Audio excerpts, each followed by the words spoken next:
to a cast of players with a bit of a change-up in our arrangement. Yes. Very good. But more to come, as you will see, as we progress into the Chronicles of Valtor.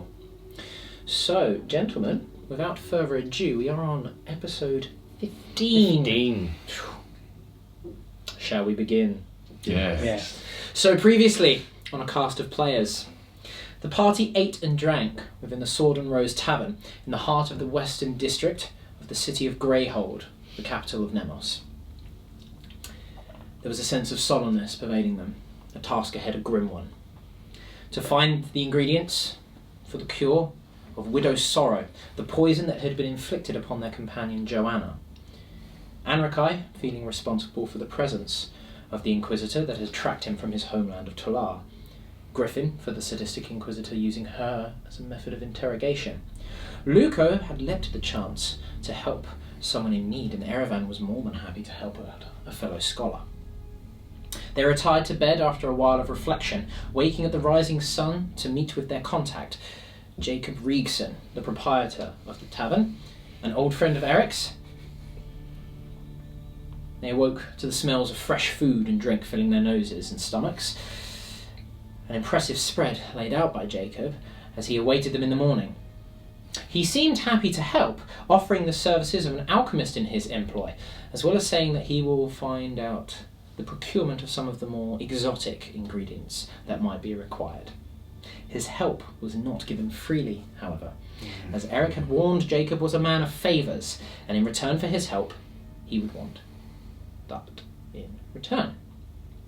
With the alchemist's arrival, however, the ingredients were laid bare for the group.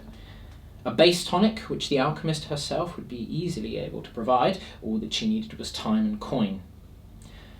They would also need sap from a bone root tree, the location of one being something of a popular local tale, just to the northwest, near the town of Erenshire, deep within the Forlorn Grove, a place where few travellers returned. Stone-cap mushrooms would also be needed. Jacob advised that they would be found within the abandoned Gemscar mines, to the southeast of Greyhold, maybe half a day's ride away. The final ingredients would be more difficult, however. Flaked dragon scales, rare enough as they are, let alone obtaining the scales from one, and powdered hag's bone, the elusive witch beasts not one to announce their presence to all and sundry. Jacob offered to check with some contacts of his own within the undermarket.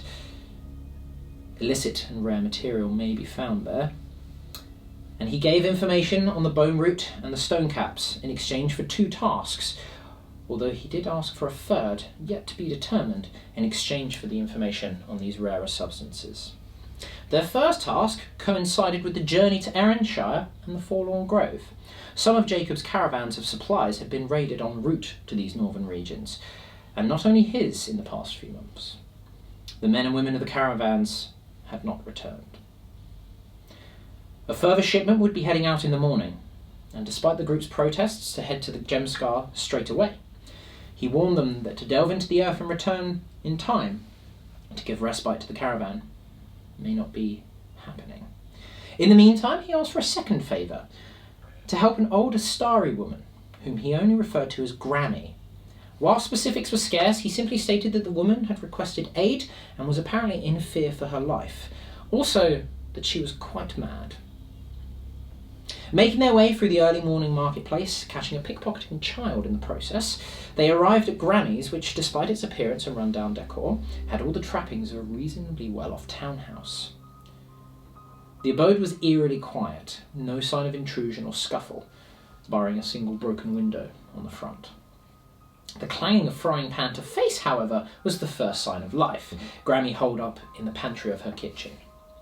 The depths of her malady of mind soon became apparent, for seeing visions of all things that have come, and those still to come to pass, would likely drive even the strongest-willed insane. She warned the group with cryptic words, and on investigating the house further, Griffin found coarse drawings of 9 shadowy figures descending from clouds. The group were interrupted, however. A number of men bursting through the front door, demanding the woman, and then aiming to kill them. After a hard-fought battle that saw Griffin and Erevan laid low, These hunters were killed or driven off, leaving the wounded party alone in Grammy's house once more. So we return. The foyer of the house is ripe with the smell of freshly opened flesh.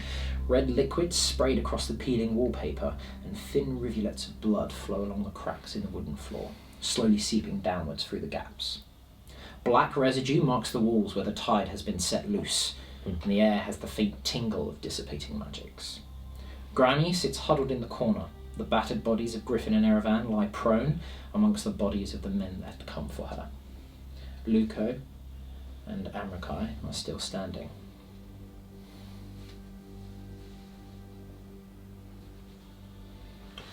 Well, shall we begin?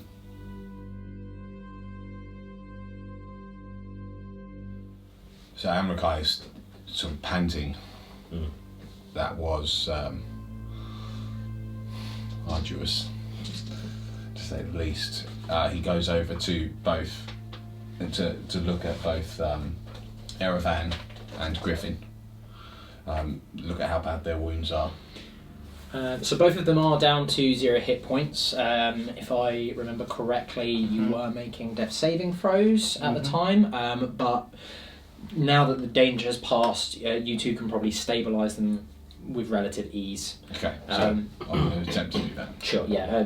I won't require a check for it. You've got the time to patch them up properly, in a way. Cool. You are going to be in and out of consciousness, but given the time to recover, you're not.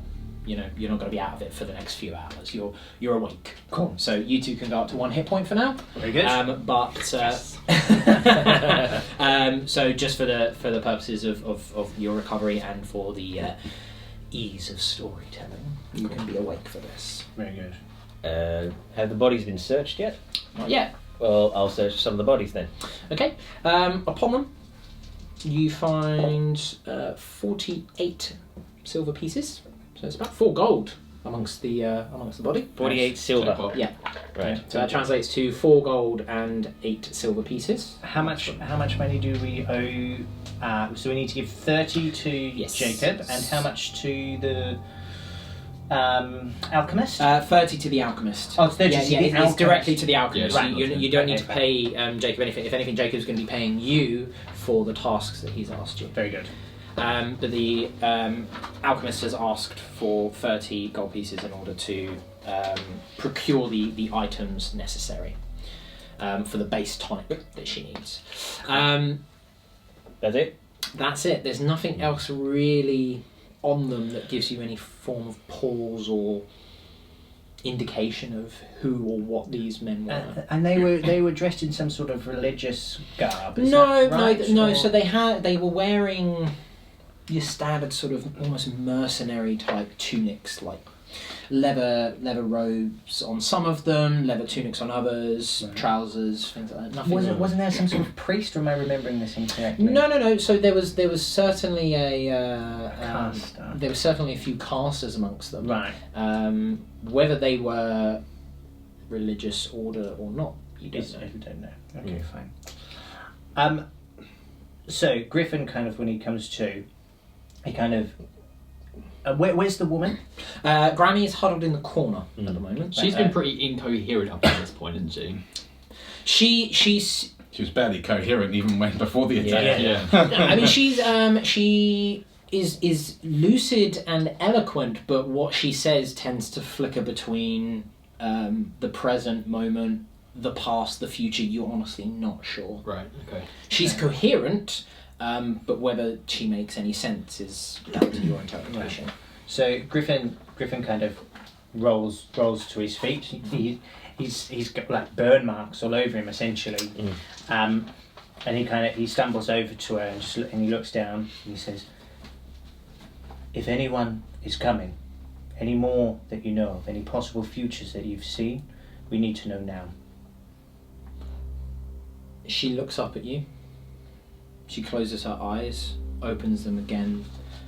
Everything gone black once more. Mm-hmm. The ones who seek to wipe the slate clean, to remove the corruption of the world to set right that was, to cast down those that would attempt to divert Valtor from the true path. There will be songs of cheer and celebration for the return. A just reward will befall the sun, and there will be help undeserving from those unexpected. Redemption, Griffin, is a long and difficult road, and those that do not attempt it are truly lost. But this Griffin kind of nods and says, okay. Helps her to her feet, and he says, we're leaving, now. We take her back to Jacob's, we'll hold her up there. We can't keep her here. Whoever these people are, they know who she is. I believe I saw some sort of clothing up in her room. Yeah. So Griffin kind of palms her off to someone, and he staggers up the stairs to kind of find some sort of coat. And Mackay takes Yeah, it. coat to kind of like cover her up, so it's almost like we hide her expression a bit. I'm assuming I just find that without any trouble. Yeah. You would have found Cool. Clothes within wardrobes. Yeah, and cool. So I find essentially like a travelling jacket and stuff. I know I had a look around the room before and I saw drawings and anything like that. Do I see anything else that I think might be necessary to take? Like, elderly people have like medicine or any that sort of thing that I notice? No, cool. Okay, then I just grab the travelling coat. So Luca will head to upon hearing that, we'll head to the front door and we'll take a peek outside to see if the coast is clear. Okay, could you make a perception check for me, please? Sure. I rolled a 2. You see nothing untoward. Fair. The streets are pretty quiet still. It's relatively early morning. This is just off of the main market square, so you would imagine that most people are either heading towards there or already there. This particular street is quite quiet. Yeah, fair. Cool. Alright, so when I return, unless there's anything anyone else wants to do, I kind of say, we should move now. Agreed. Yep, Luca goes on up ahead. Okay, so you're going up ahead. I'll be just behind him, but basically the Grammy's arm is held by me. Yeah, I'll take her other arm, I think. Yeah. I'll go from the back. The minute that you touch her arm, her head flicks towards you. Yeah. I flinch slightly. A fortress is only as strong as its foundations, and walls will break and crumble without support freely given. There is much meant to be, and whilst the ends and outcome are noble, the means and methods are as dark as the shadow they oppose. And she flicks out of it again. He looks, and Mackay regards her, and she's sort of almost not there, not really present. Eyes glazing over once again. Am I still touching her? Yeah. Unless you want to let go. It's up to you. No. He looks at her for a moment and then starts to tug on her. Yeah, Griffin, obviously hears this as well. He just looks at you and says, she's a seer, some sort of prophet. If you say so. Yeah, we used to have gypsy caravans come through Exelion with women like this. However, they seem to be a bit more stable. Whatever she's seeing, she's lost. Personally, I'm not interested in babysitting any more of this nonsense. We have a job to do. And I think Jacob is using us to his advantage. We deliver her, and then we get on to the next task. It's early in the morning. I agree. Agreed. No time to lose. Okay. So you're all going to return to the tavern? Yeah. Uh-huh. Okay.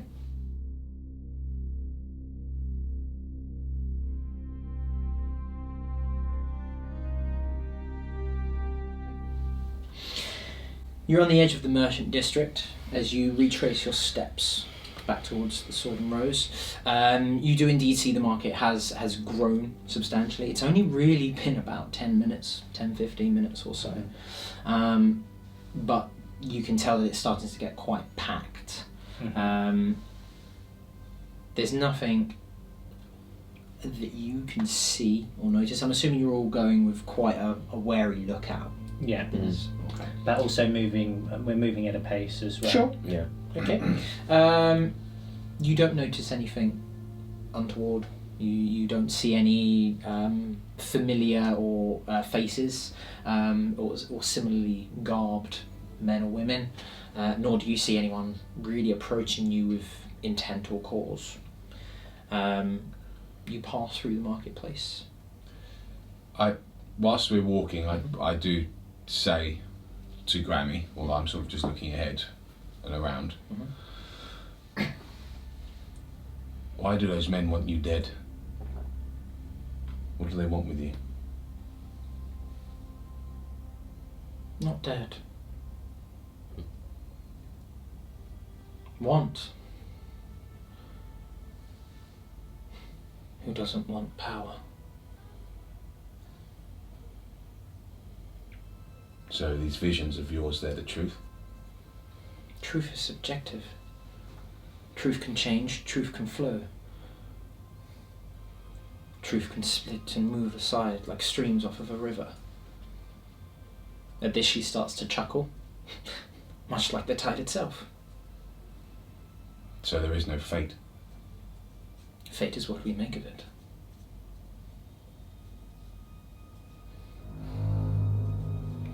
And Mackay seems to think about that. And so Griffin obviously can't help but overhear this. He says, "Do you have a name? Where do these people come from?" These men I do not know. Very good. We shall deliver you to Jacob. She looks off into sort of the sky in the distance, nods at this. Very well. May I suggest we stop getting her too excited with these visions? She's suppressing something quite powerful, I believe. We must move quickly. She snaps to you as she hears your voice, eyes glazed and black once again. They seek the power held, Erevan, not to nurture but to take. There is love deep down, but it is clouded by deception and madness, and what will be after rising from the fall is a burden that need not be borne alone.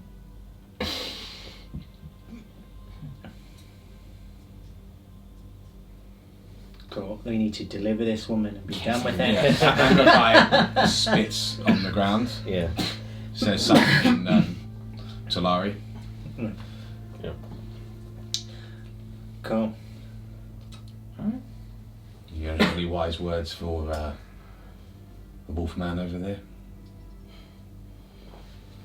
I say to her. She looks over at Luca. Upon hearing this, he doesn't kind of break stride or anything like that as he's walking out. He just kind of does that, looks behind him. Some things must be fought. This is true, Luca of the Isles. But there is no light without darkness, and there are some things that no amount of brightness can outshine. Strength is locked away deep within, and the world would tremble before its revelation.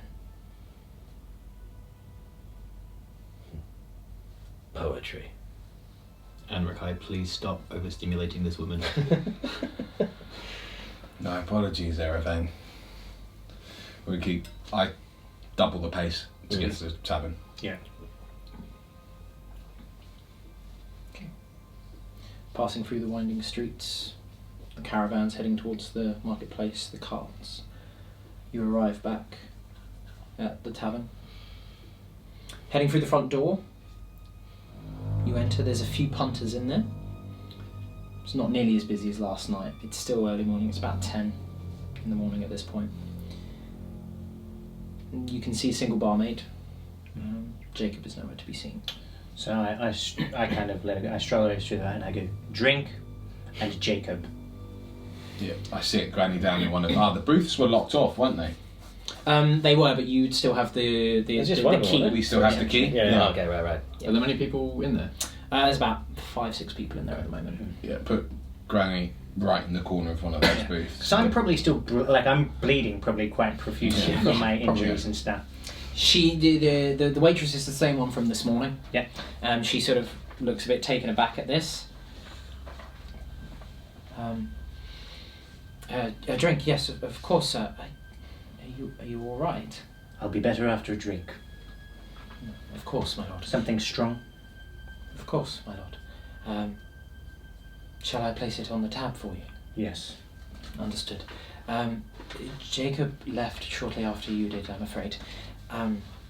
The alchemist did return for you, but she left a note. I'll go fetch it and something strong, my lord. Thank you. So I kind of relay this information to the group. I mean, Sure. Jacob's not here. And, What do we do with her? well, someone has to mind her. We could leave her in the booth. We It can take does it to have a our lock quarters. after all. Well, we could leave her in the booth, but you think this tavern wench over here is going to be able to stop handing over the key if she's threatened? Well, she'll have Jacob to answer to if she does go missing. Well, either that or she'd be killed. One of the two. Well, this predicament that we find ourselves in is going to become one of moral question. Why are we here? To protect this old woman or to save Joanna?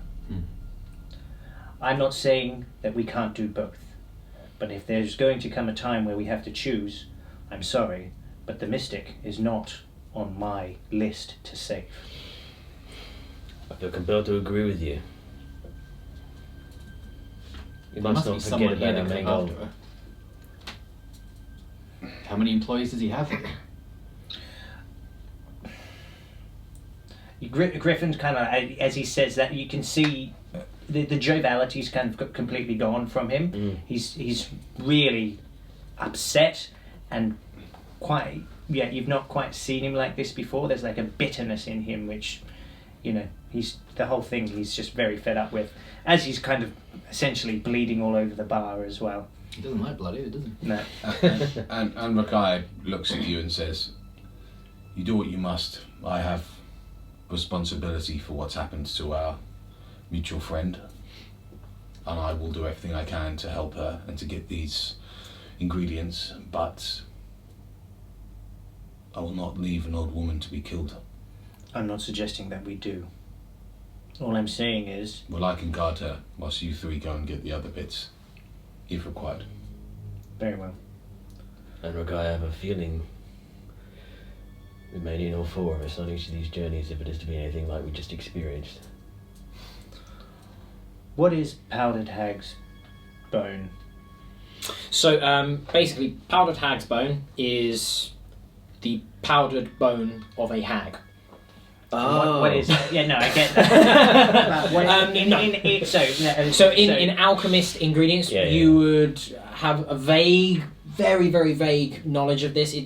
It's a reasonably well-known ingredient, purely on the basis of the fact that it's quite a strange one to encounter. Hags are essentially witch beasts, humanoid.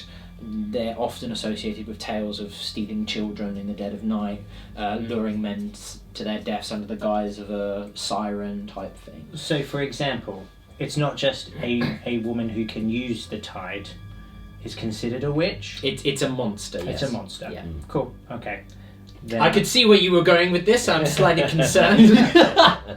Well, I We was must saying, harvest her. Jacob. Well, if Jacob's put the note out that we need these sorts of materials, my question was, Do we have a material? do we right in have a front of us? material right in front of us? No, you don't. Okay. Unless Grammy is a hag in disguise. Well, you could venture that question forward if you like. But yes, so a hag is a specific type of creature. It's not like a generic catch-all term. Cool. Yeah, but this, to be clear, this is your inner thinking, so you have. Yeah, no, I haven't Yes. said this out loud. Yeah. No. That's okay. So before I went on a tirade about using the things that we have in front of us, I kind of broke character Yeah, no, but and asked the question. You would all reasonably know in character that hags are a specific type of monster in the Lord of Valtor. Very good. Okay. What Okay. about the alchemist? I'm waiting for the note.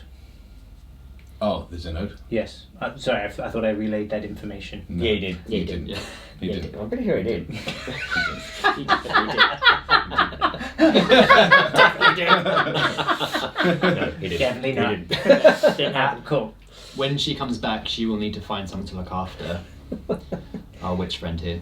Pretty sure he did. We cannot be babysitting this woman.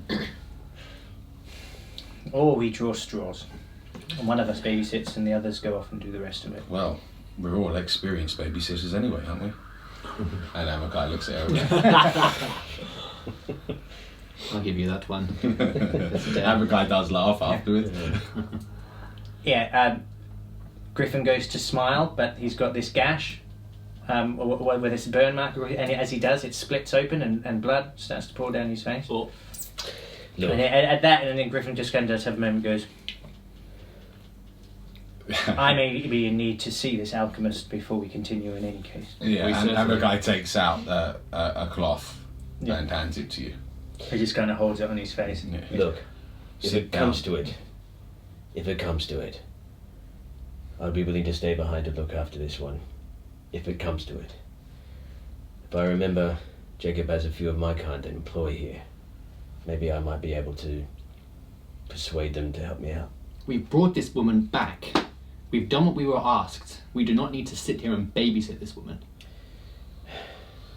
Let's wait and see what the alchemist note says. Exactly. That is our next lead, is it not? And we do not want to know what Jacob wants with her either. I don't care what Jacob wants with her. If it is to do with our main goal, however, I'm not so sure if Jacob would want this thing spoilt. Where is this wench with the ale and the note? Where's our drinks? Are you all like sat down at this point? I'm stood at the bar. You're still at the bar. I just put I Granny like in it. the To corner. be honest, I think that the way I envisage this conversation is it's quite heated. We've Yeah. all come in, half of us are covered in blood. Probably all the people are just watching us, Yeah, like yeah. going, Yeah. what the They're hell? I'm just demanding storming to and going, do- "Look!" And there's this woman who's just sat in a booth, just looking off into space. I mean, it would look incredible. Okay, so you're sort of in the middle. The barmaid has returned Good. at this point. She places a small crystal tumbler in front of you. Just reaches- one. He's the He's only one the who only wants one for a left. drink. You need to ask for a round. Very well. She pours out this clayware bottle. Bam. She pours it into the tumbler. It's this thick brown syrupy liquid, and it steams as it sort of hits the crystal. Griffin just looks at it and goes, very good. And the next sip. It's really it's good. Yeah. It's really good. It stings a lot as it hits the blood. Yeah. But as it flows down through into your And stomach, Amakai just looks at you drinking it. it's Yeah. warming. It's almost like drinking a meal. Like Amazing. it feels you. It's pretty good. So then Griffin just looks at it and says, note, She passes over this note. 3 more glasses for that. It's very good. She nods, repeats. Amakai's just looking places at you. them. As he pours, so as the glasses come, he kind of pours himself another one, takes another hit, and then reads said note. So upon the note, it says, "Dear sirs, apologies for leaving without giving you further information. Below, find the specifics of the ingredients so that you have them for reference, as well as directions to my shop and my assistance if it's required." Below, it says that for your stone-capped mushrooms, you require 4 pounds of them. At least a beaker's worth of bone root sap, but more if possible. Only a pinch of hagbone powder is required, and the flaked dragon scales calls for 2 ounces of the scales. From the Sword and Rose, head to the market square, which you've already passed, and from there take the east turning rather than the north that you took on the way to Grammy's. This will take you towards the church district. As you reach the square of the Grand Temple of the Curators, you take the second left. The shop will be on the right-hand side of the street, about 7 buildings down. The shop called Finn and Tonics. That's very clever. So I just want to just to clarify a couple of things as Sure. well. So essentially, Jacob's gone. We've got our next job for him is tomorrow morning, right? Yes. Okay. And what time is it now? It's about 10 in the morning. Right. So we have the whole day. Whole We day. have the whole You do. day, and it's only a half day's ride to these mines. Yeah. It is, but you don't know how big they are. And what was the ingredient that supposedly might be in the mine? Stone cat mushrooms? Cat mushrooms. Is there anywhere locally where we could acquire the stuff that doesn't require us going to a mine? A mine. We're going to assume The not, corridor because he is the alchemist here, and he would be able to source those ingredients. Generally speaking, if he had them to hand. Where was the place that Eric told us to look? He said he'll Under- check the undermarket. He's gonna checking the check. under. Oh, I thought you told us. Uh, He said that the undermarket is a place that might have this stuff, but it is rare. And Jacob has already said he's going to send contacts there. Is there anything that's more likely to be acquired in the undermarket than the rest? You wouldn't know. We need to go to these mines. Well, It's half a day's ride. also, we're both on 1 hit point, Yeah. Yeah. so we need some time to. You need Remember, a rest. a long rest is 8 hours. Hey! I mean, the option is then, is that you two go, we stay and rest and look after Grandma. Okay. Yeah. Or, And you're able to look after her in your current state. well, we'd take turns. So I'd rest, then he'd rest. Or vice versa. That's going to be 16 hours. Well, they'll be back by then. If it's half a day's ride there, half a day's ride back, if the two of you go, you'll need to rest on your return, I suspect, depending on what might happen there on the way. You don't know how big these mines are. You could do it, but I mean, you're advocating splitting the party. And you're not supposed to do that. I've read about it online. It's up to you. It's very tempting though, I gotta admit. Is this Griffin proposing this to the group, or Yeah. is this just okay? I kind of look at Enrique as if to go. What do you think? We could recover the mushrooms for sure, but I don't think that you're fit, or the boy over there, or any state to protect anyone at the moment. We still have healing drafts. I could take them. How many do you have? I should have 2 left. Enrique actually takes out his pack, also known as checking your character sheet. Yo, DM. Yes. Does are there any of these stuff on at the moment? These bouncers that I encountered the other night. No. At the moment, they're not there. No, they're not there. Damn it. Are they healing tonics, are they? Yeah. Yeah, I've got 2 tonics. Yeah, so we could, and the other option is we could go to the alchemist and see if they've got anything more that we could get to help. But hasn't the alchemist? But aren't we we s- delivering us stuff to the alchemist? And we still need someone here to protect Yeah. Grammy. Have we established that? Because we've not asked if there's anyone here that can look after her. I'm not sure I entirely feel comfortable leaving it with the brigands at the bar. Is there, okay, so while this was all happening, Griffin does turn to the lady, Mhm. the bar woman. Mhm. Is there any way to get word to Jacob? She mulls this over for a moment. She goes, yes, when I can send one of the kitchen boys out, they can send word amongst the businesses, amongst the friends he has in the city. Word will reach him soon. I have no doubt of that. Right. Well, perhaps then we send word for Jacob and we wait. And as you say that, Enrique sort of doesn't disregard it, but he just asks her another question. Did he leave any word of what to do if we return with the old woman? She shakes her head at this. Are there any safe rooms here? If you hold the key on you, those booths are as probably safe as can be. Is this the only key? Jacob carries the master. That's about it. Well, there we are. That's our answer. She can stay here. She There seems- isn't another key. If I look at her, what's she doing right now? Who? Grammy? Yeah. She's just sat on the table. Like, She seems quite content. What time did the guards start? I'm assuming there aren't guards out there now. I could be wrong. no, there wasn't. She says they won't be here till the evening. it's extremely unlikely that the few that survived with their lives would know that we brought her here. One made it out. Yeah. One fled. How do we know he hasn't gone and got more? Well, he doesn't know who we are. Now, unless they did have agents and eyes that were watching us as we left, no one should know that she's here. We could leave her here in this booth, see that she's tended to, fed, watered, and then we can make our way to the mines, leave word with Jacob that she is here, and I'm sure he will return as quickly as possible. That way we will not waste the day, and time is of the essence, isn't it? Or we wait, we rest, and we head out tomorrow. I feel uncomfortable leaving her here, but you seem to speak logic. My only concern was that there was another key. If the only other key held is by Jacob,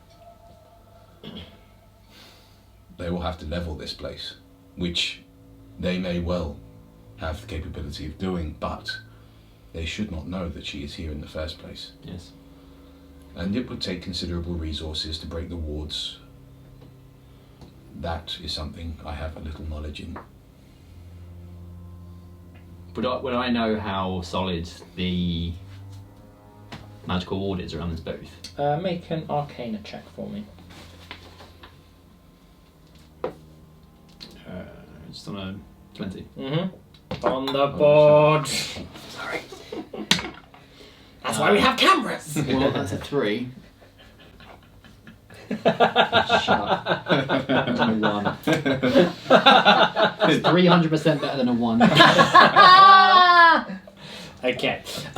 You can tell that the magic is quite powerful, but you wouldn't be able to know the specifics of it. Okay. Can I make a check? You can? I don't think, funnily enough, I have it as is it a specific skill? Yeah, it is. Yes, yeah, it I is. don't actually have it taken as a skill. Whatever. I roll a 5. Okay. Yeah, same thing. You Well done, know that guys. it's Hey, I'm on powerful 1 hit magic point. in terms of from your knowledge of the tide and your ability over the tide. You know that it's a bit beyond you. Yeah. Because the way Amberkai is looking at it when he made that statement is because he can actually conjure a shield out of the tide. So he's looking at it, how strong is this shield? Well, it's stronger than he can conjure. So the Amberkai says, I'm confident that it is strong. I have one. I want to go immediately. However, my concern is this. If we miss our appointment tomorrow with the caravan, or if something happens to this woman, will Jacob help us any further? If we can bring him to this place, we can tell him what we're going to do. He can give us any further advice to speed up, perhaps a map or something of these mines where we can know exactly what we can find, and we can negotiate a way to make this whole process quicker. If we leave without him, my concern is that we'll get nothing. And this breaks my heart to say this, but maybe we should wait. At least until he comes back. If, as this parlourmaid says, he should be here shortly, So be it. we might lose an hour, maybe 2. And by half a day, they mean what, 4 or 5 hours? Yeah, 5-6 hours. We can make a horse ride faster than that if we needed to. It will mean the end of the horse, but we take extras. So be it. All right. I look to the barmaid. Will you send word that we need Jacob back here immediately? She nods. Of course, my lord. She disappears off into the kitchen. Within a few minutes, you see a young boy, probably no older than about 14, 15, dash out the bar into the streets. Why don't you two take this opportunity to bind your wounds, take some rest upstairs? We don't know how long Jacob will be. We should do it one at a time. I can still fight if needed. When did you rest? And Mackay looks at you. Go upstairs, man. We'll be fine. Fine. He takes the bottle of alcohol with him and goes upstairs. The whole bottle? Yeah. We'll raise an alarm if we need you. Done? Yeah. So, I don't know, Luca, if you do anything, but I will just, Probably I just will sit like with 50 Grammy, grand or something. have another drink and some food, and that is it. Yeah. So yeah, Luco, with that, seeing what you're doing, will go out to the barmaid. Says, "Do you have tea?" She nods, gestures to one of the tables. Do you have anything small to eat? Nuts, dried fruit, or anything like that? She nods again. I can bring it all over to your table. I'd be most grateful, thank you. And then heads to the table. Okay. She returns after about 5 minutes or so. Mm-hmm. Pot of tea, a few mugs, a bowl of mixed fruits, and a bowl of mixed nuts. Lugo grabs a little handful, kind of holds it out. Little white parrot scurries up and grabs a few. Okay. Sits on the table next to him. Yeah, he kind of like this side of me. Turns his shoulder to... And just starts mugging away on the food. What is your fascination with this creature? He looks edible, you know. And I am hungry. There's plenty for all of us here, and he refers to the bowls. When did you say there's plenty for all of us? Refer to the bowl. Look, I don't expect you to understand, but if I didn't do anything about him when I saw him, he was going to die. He was going to drown.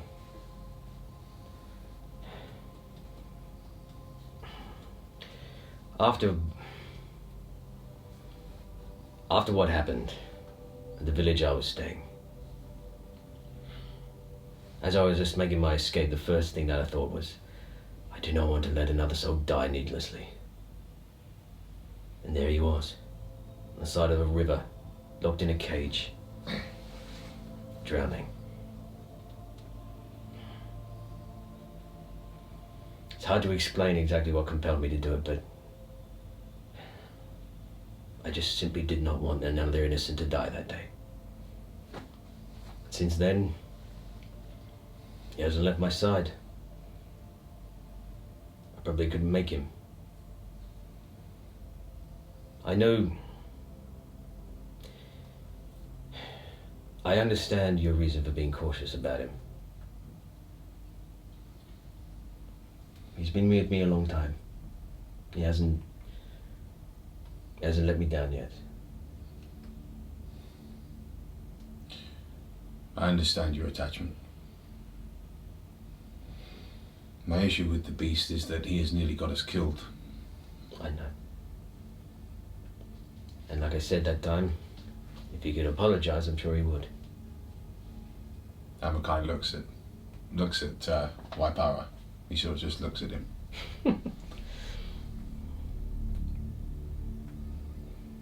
I wonder if there is any intelligence. With that, Luca actually does crack a grin and say, "You don't think I ever wondered that myself?" Amakai smiles. He seems to relax a little bit. Good. Lifts his glass, or his tankard rather, and takes a draught. Yeah. So yeah, I'm assuming that this day, well, Luca still kind of had been nursing that little elixir or something that we had before, so he wasn't quite sure about it. He just kind of looked at it and then slams it down, and he takes it down and just kind of pauses there for a moment, just kind of. He doesn't really say anything, but he's got this look as if to say, I never tasted anything like that before. And then he starts pouring himself a cup of tea from the pot.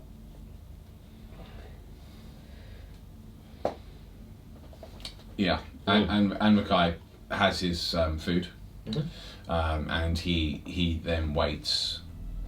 Well, I'd say he probably would wait patiently for up to an hour, If nothing happens during that time, still no sign of Jacob, no return of the boys. Nothing after an hour. He goes to the bar. Mhm. It's been an hour. I know, my lord. I cannot. I'm afraid I cannot make them arrive any faster than is available.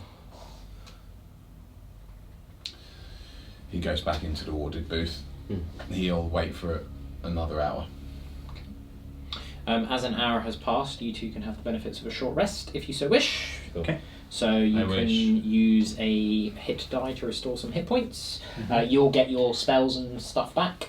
But if I choose to have a short rest, if I continue to rest, do they also get a long rest? Yeah. Yeah. Yeah, you Okay. can continue resting. Once you've sort of hit that 8-hour mark of non-strenuous activity, you get the benefits of a long rest. And we count as resting, by the way. You can have a short rest as well. Yeah. Yeah. Cool. So- Yeah, you're not doing it. You're doing is It's sat not in a pub. arduous. You're Yeah. sat in a pub. eating. Griffin had like he had a couple more drinks before he went. He hasn't like drained the bottle because the way you sat around, I think I've put us in debt like 100 gold pieces. Not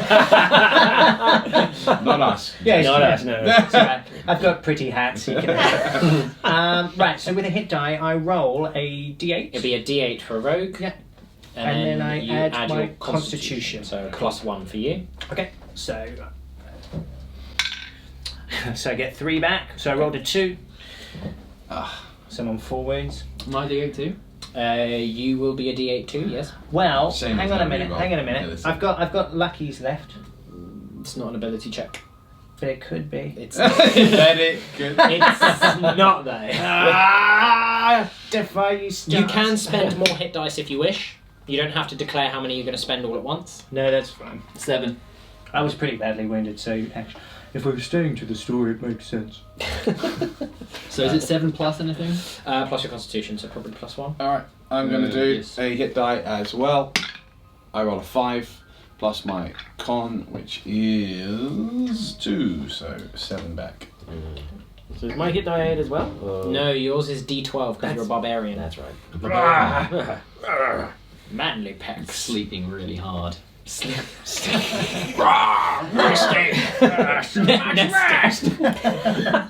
say nesting or resting? Resting. Oh, resting. I thought you said nesting, like he's just making this little like patch for Waipara. 10. Oh, very good. Nice. How much does the tonic give you back? 2d4 plus 2. Okay, And, that's instantaneous. Pardon me, Mike, but what am I adding to that? Do I get Your plus- constitution. Constitution. modifier. Thank you very much. Plus 2. Which is Or that's plus 3 now. Oh yes, because you leveled up. Yeah, because you had odd scores, so you went 1 in. I think you put 1 in strength and 1 in con, didn't you? Which is really good for a barbarian. Yeah. Armor and hit points and damage and all kinds of nasty stuff.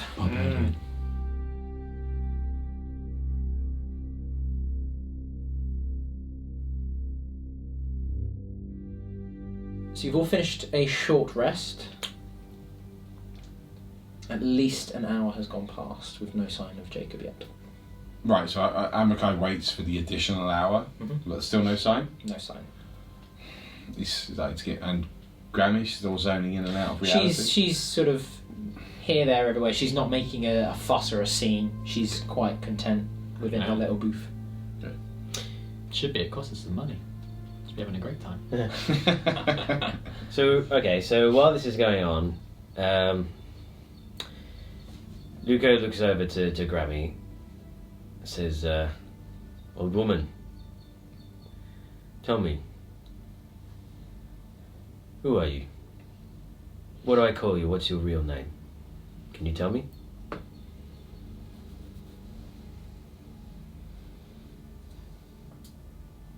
She looks over, swaying slightly in her seat. You know, I couldn't tell you. Do you know how long you've been in that house? Oh, a number of years now. 20, 25, 30. When you're as old as I am, dearie, it all merges into one. I can imagine.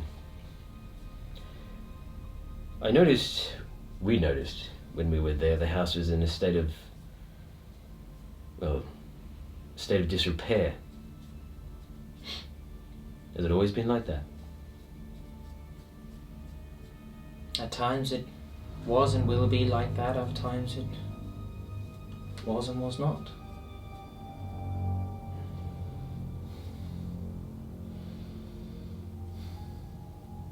Where have you come from? Here, there. I was born here in Nemos, if that's what you're wondering. Were you schooled anywhere? Why do you want to know? What will this possibly change about what I have told you, Luco of the Isles? It might not. Pardon, I'm curious. That's all. I've not encountered many of your people. Are you normally so all open with each other? Where I live? Yes. Where I Yeah. come from, we keep no secrets from each other. Here it is known as prying, dear. And some people will look badly upon it. I think I'm beginning to understand that, yes. You know that door swings both ways, though, right? Of course, but sometimes the door is always open. That doesn't mean that everything is invited. No, of All of course. your little riddles and words that you're flinging around, perhaps it would be best to keep them to yourself. Perhaps then you wouldn't get yourself into trouble. Trouble tends to follow wherever anyone goes. Does it not? Okay. I don't know about everyone. It follows me, yes. But you knew that, didn't you? There was a time, could be a time, where it won't. If we are prying, I apologize. I just hope you can understand just how curious we are. That's all. I wouldn't apologise to a seer. Do you think they'll apologise when they tell you the time of your death? Then I clearly don't speak for both of us, do I, Enrico? They're a different sort of person. I'm not even sure if they can be classified as human. Well, of course not, dear. I'm an elf. Is she an elf? Yes, she's an elf. I wouldn't have said that. I retract my statement. I didn't recall her being an elf. I thought she was a half. No, she's full. She's full a full. starry. Yeah. Yeah, okay. She's a starry. Okay. It's funny, I never think of an Astari as being like old and granny-like. Yeah. I think But of her she as should like say that she's like Galadriel. thousands Yeah. of years old, yeah. She doesn't look like Galadriel, does she? No. Then we'd have a different problem. Yeah. Well, that's called legal issue. Well, maybe something else. Anyway. But yes, no, she sort of nods along with your statements. She chuckles at something that you haven't said, perhaps seeing another reality, perhaps seeing beyond the veil. Sure. The guy just sort of stares through her. He's suddenly not thinking anything. I wasn't schooled, if that's what you wish to know, Luca. No one taught me this. This is not something I would wish anyone to be taught. I simply am. So you had no mental guidance from anyone? No. Who would be able to guide the cries and tears of a child weeping into the night, seeing the death of their own parents, only to see that moment come and pass without the event happening, only for another event that was not even given any thought or attention be the reality? Everything is immutable. Everything can change. Sometimes you will fight, make all the changes and desires to see an outcome that will never ever happen. But what do I know? I'm An insane old woman. The riddles you talk in, you sound just like him, Him? the traveller. Ah, yes. The first servant. What? Hmm? What is the first servant? He is this man you call the traveller. Servant to whom? Servant to a man that wishes to change the course of Valtor itself, and to take its existence into his own hands and moulding. Whether that will come to pass or not, I don't know. How would he do such a thing? That I do not know. How do you know of the traveller? I have seen him. Not physically, of course, but his movements, his machinations, the waves in the tide that he creates as he moves. You know that we have met him. Then you're extraordinarily lucky to be alive. He didn't seem to wish to kill us. But you're right, we are lucky, because he could have.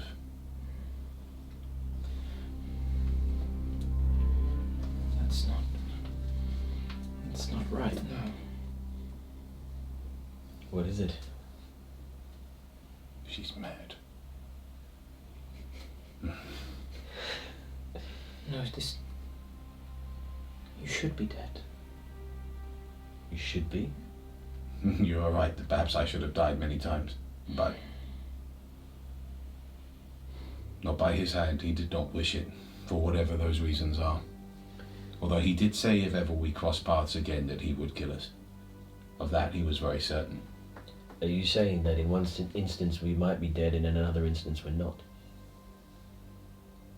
You seem to speak in ways that describe different types of planes, realities, if you will, Yes. all existing at once. The planes. 8 sides of the same coin. The seas of magic and water, the winds of paths and air, the plains of wilds and fire, the depths of shadow and earth, all seek balance within the realm of harmony. Tell me more of this man that wishes to control the fates of Valtor. What is his name?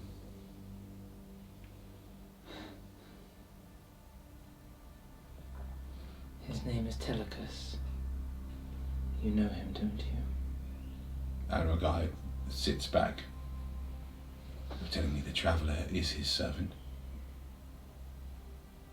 In a manner of speaking, I suppose he is. That's impossible. Why?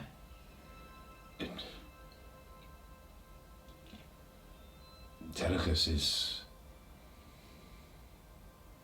divine, yes, but not a weaver of fate. So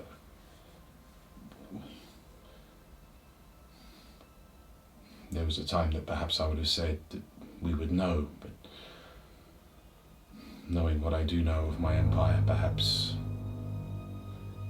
we wouldn't have known.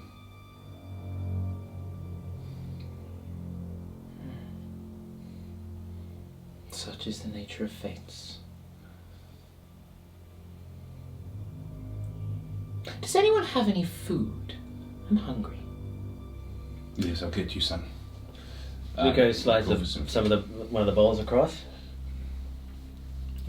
She Good. starts just nibbling away at these nuts and fruits. I sort of say to Luco more than to her when after the food arrives. If Telecus truly is the master of the traveller, we have a much larger problem. Telecus commands the entire Talar army. An entire army, you say? That is no longer a single man, that is an empire. An empire that is already preparing for something terrible. This cannot be allowed to happen. Are you telling me he means to conquer the planet? Oh yes. Oh yes. And there will be a fate far worse for the subjugated peoples than you can possibly imagine. And Rakai, I still have much to learn about the people here. But in the brief moment I have known you, all three of you, I'm beginning to realize something. And I make this promise. So long as I have breath in my body, no one is going to take it from me. And if it means standing by your side in order to do so, well, I don't think I need to tell you. And Rukai nods. Valtor will have need of spirits such as that, if what this mad woman says is the truth. And he just looks at her. Then you know. And no matter what becomes between you and me, I will at least be faithful to that end. You can trust me. And Rukai nods. We have no issue. It's only your beast that is in question. Then you leave him to me. Don't you worry. And Rukai actually reaches out a finger to Waipara, and Waipara actually goes to bite it off. Oh? He spits at the table. Damn monkey. You'll wake up one time and it'll be boiling. This soup's great. What is it? Do you like your soup, Luca? Plenty for everyone. Scott Tenement. Okay. So yeah, I continue to wait. Amakai doesn't press for any more information from... What Luca then that actually does immediately afterwards, he just hands him Waipara some more fruit, and he says something in Hera that you don't understand, but it's basically saying, don't worry, you'll be friends soon enough. Alright, cool. Another hour or so passes. Again, no sign of Jacob. I'm out to the counter, I'm assuming. I'm going to wait there all Sure. day until he arrives. Okay. I'm not going to do anything else. I'm just going to sit there and I'll order lunch as and when it's appropriate. Yeah. But I'll let them sleep the full Sure. 8 Yeah. hours basically. Okay. Yep. Cool. So, I mean, time will continue to pass in this manner. I'm assuming just keeping yourselves idle. Yeah, We'll stay in that booth. Yeah, sure. After about 5 hours of you returning, so this is about 3 o'clock in the afternoon now, the doors open. Jacob walks in. He has a man and a woman with him. He turns to them. Telecus, it's about time. I just step out of the booth. I just stalk right towards him. He turns towards the man and the woman and waves them off. Good. I say, bye-bye. I say, you have to bear in mind that Amrakai is pretty scarred up and doesn't look friendly even when he's happy. Yeah. Yes. He's not happy now. Hashtag Hitler. As you approach, Jacob looks up at you. Bear in mind, you're what? Pushing He's 7 foot. Yeah, he's 6'4". Jacob's about 5'5", 5'6". He's Yeah. quite short. Yeah. He sort of looks up at you. It's like, Listen to me. If you want favours done in exchange for what we need, you'd best be here to collect when we bring back your baggage. And I look to the booth. Been waiting here for hours, and time is of the essence. Someone is dying. What have you been doing? Entertaining? well, I've actually been putting feelers out for these things that you need. More palms need greasing. Right people asked, of course. I'll put some pressure on them again. But for now, I've got some leads. Amrakai does seem to relax a bit at that. He looks over at the booth. She's alive, although it wasn't easy. And she is mad, but her paranoia is not without warrant. How many people was it that attacked us? It was about 8, Yeah. 9, if I remember. Mm. What happened? There was a party of 8 men, well trained. 2 of them knew the tide. They're all dead now, and Manor isn't well in the best state after the battle. Never bloody was. True, but one did escape. I don't know if they are aware that we brought her here. I'm not sure how many eyes they have, but it is possible that they do know she's here, hence we stayed to protect her. Very well. We have fulfilled our end of the bargain, though. That you have. I'll arrange payment. He rummages around in one of his pouches on his belt. He's just loaded with money. Yeah. I might just pick him up and shake him down. He pulls out 5 small metal cylinders. These are quite common in Valtor, in Nemos especially. They're essentially just metal cylinders that hold 10 gold coins. He gives you 5 of them. It's 50 gold pieces. Nice. As agreed. And Rikai pockets it for the men. These men, what did they look like? Right, and Rikai describes them, specifically the 2 tide wielders, because they seemed to be in charge, and the others protected them. Don't know these men. They didn't concerning. have any particular markings. They didn't seem to be affiliated with any particular organisation, no guilds. But they knew their tradecraft well. They were killers, for certain. Could just be hired mercenaries, but the question is who hired them. I think I'm going to have to talk with some of my men that were tasked with looking after Grammy. I don't abide corruption. Thank you for your assistance in this matter. And he looks around.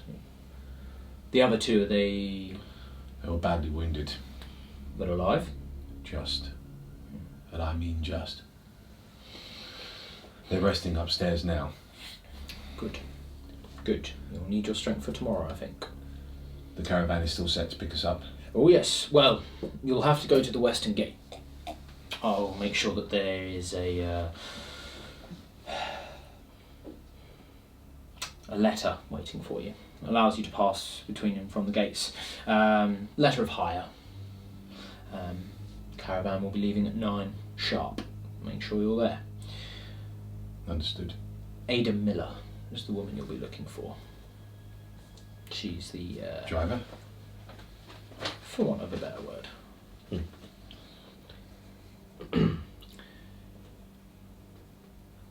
He walks over to the booth where I'm still Granny sitting is. there, by the way. Yeah, I follow him. He nods at you, takes a seat next to Grammy. Mm-hmm.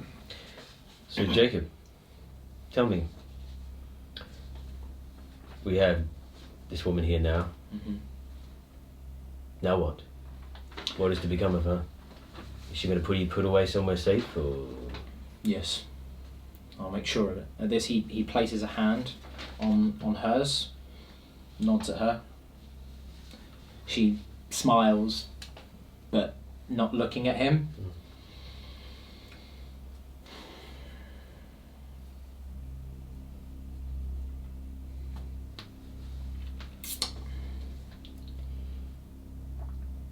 Where will she go? Well, I'm not going to tell you, am I? If there was a leak in my organisation, someone decided to sell the information on this lady. No offence. None taken. I don't necessarily need to know where she's going, but if I find out something happens to her, well, It won't be by my hand. I'm sure it won't. Nor ours.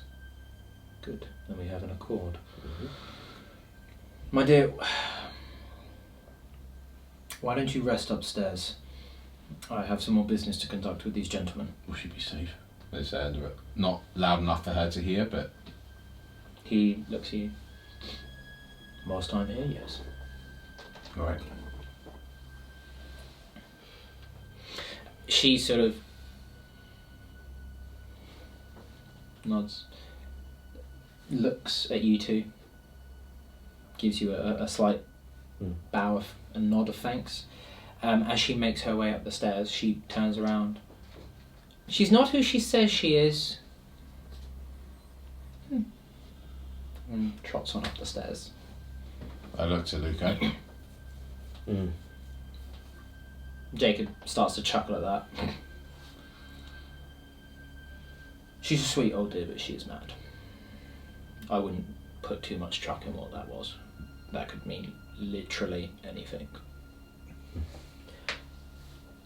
I wouldn't worry about that. Luca makes his way upstairs. Yeah, so basically Amrakai has some dinner at this point. Well, it's only 3 o'clock in the It's only about afternoon. 3 o'clock, yeah. He hangs around in the tavern a bit more. He relaxes, has a few drinks. He gives you, Luco, just before you go upstairs, he gives you one of the silver... Oh, the silver. what did you describe? The silver discs? The disc for the pieces. yeah, so they're almost like cylinders. Yes. Almost like cylinders. Yeah, he gives So you one of... So you that's have 10 10 gold gold. pieces. Yeah. Yes, each one is 10 gold. Cool. You were given 5. That was the payment for rescuing Grammy. We were given 50 gold pieces. Yeah, Right, five cylinders. in Right, total, yeah, okay. So he hangs around until dinner time. Mhm. Then he orders some dinner. Sure.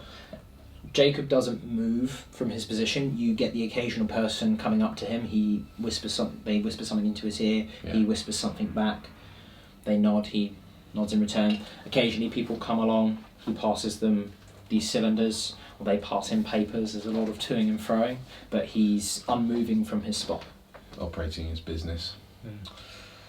If nothing significant happens, Amrakai will wait until evening time and then go up to rest himself. Yeah, no, essentially the day passes. This is like a Sunday afternoon in your sort of your local pub. You get a few occasional old men coming in, drinking, chattering wives with children, babes in arms, coming in for a mid-afternoon lunch. Nothing really tends to happen at this point. Early evening, it gets a little bit busier, but not nearly as hectic as it was last night. There's no live music this time round, for example. There's no doorman that you've seen coming in. It's just generally a lot calmer. There's not as much revelry on this particular night.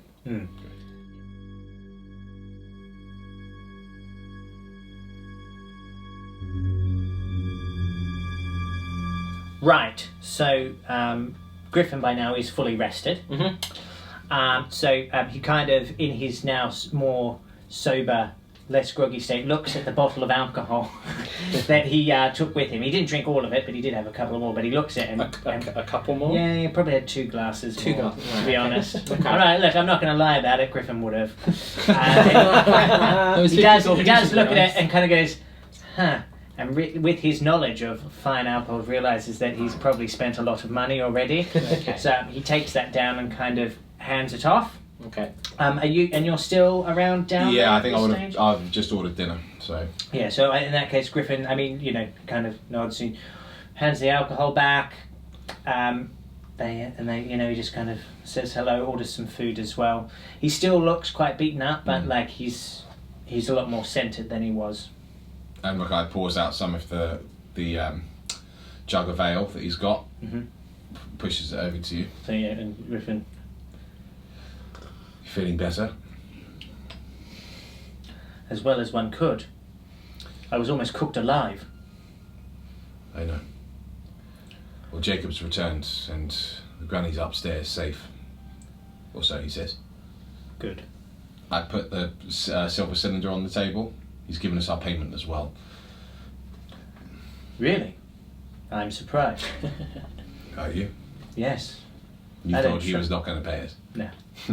I don't trust him at all. Well, And he doesn't like people of my ilk. He's made that much very clear. most people don't like people of your ilk. You're I think they've snobs. got to know me. I'm quite fun. I'll give you that, you are. But if I first looked at you I would want to kill you. I understand. A guy has a mouthful of food. The woman, I think she's mad, but she said some things which are concerning. I thought maybe you would want to know. Go on. She was aware of the traveller. She called him the first servant. Quite a title. And do you know of whom? I asked her.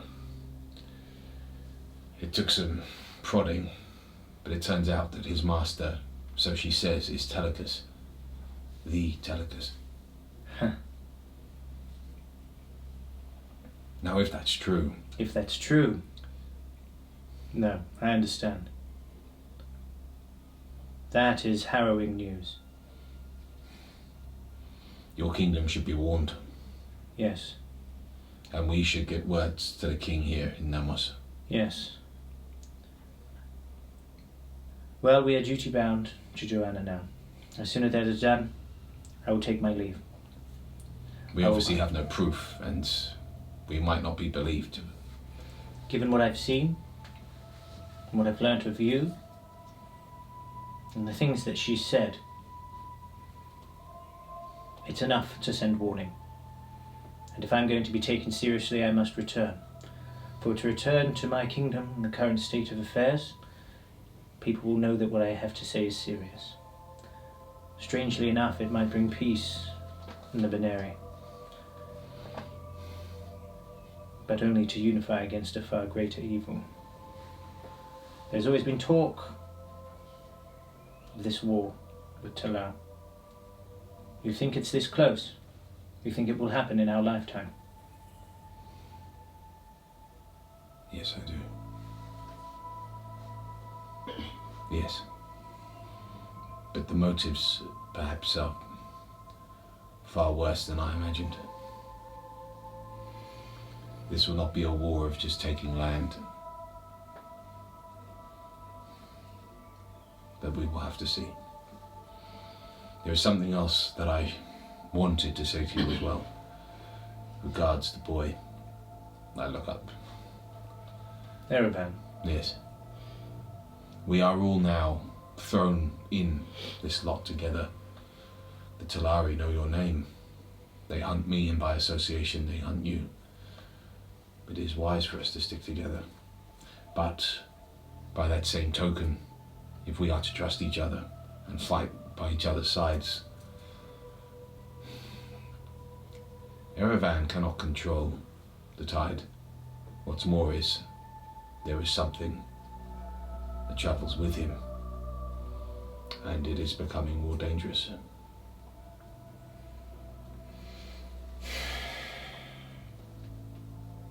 What are you suggesting?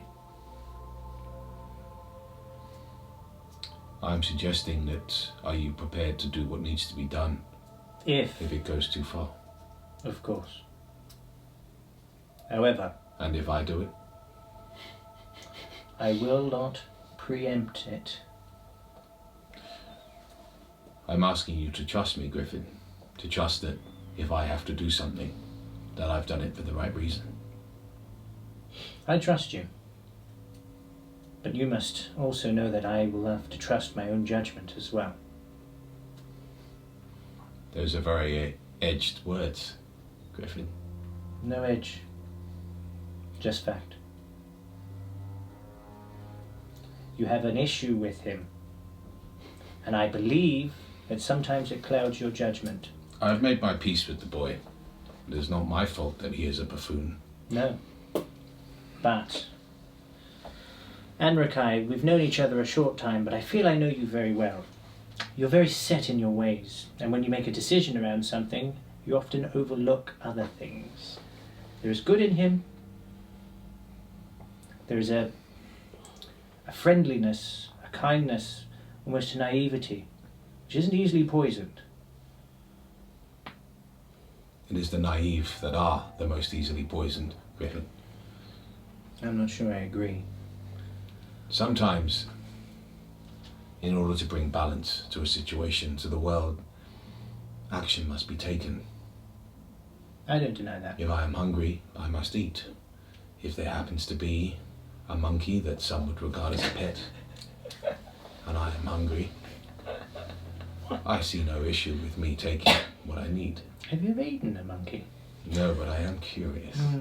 And he takes another mouthful. Although, of course, now I jest. Maybe. I am not joking about Erevan. If whatever it is takes more control, he will have to be slain. Well, let's cross that bridge when we come to it. Fair enough. For he certainly won't be crossing anything. I'll The bid you last good thing- night. The last thing I will say on the matter. If you are going to be watching him, watch for the good as well.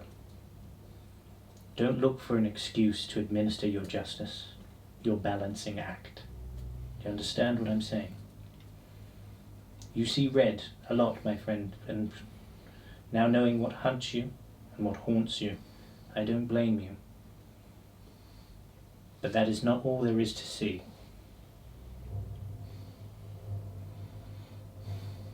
I will consider your words.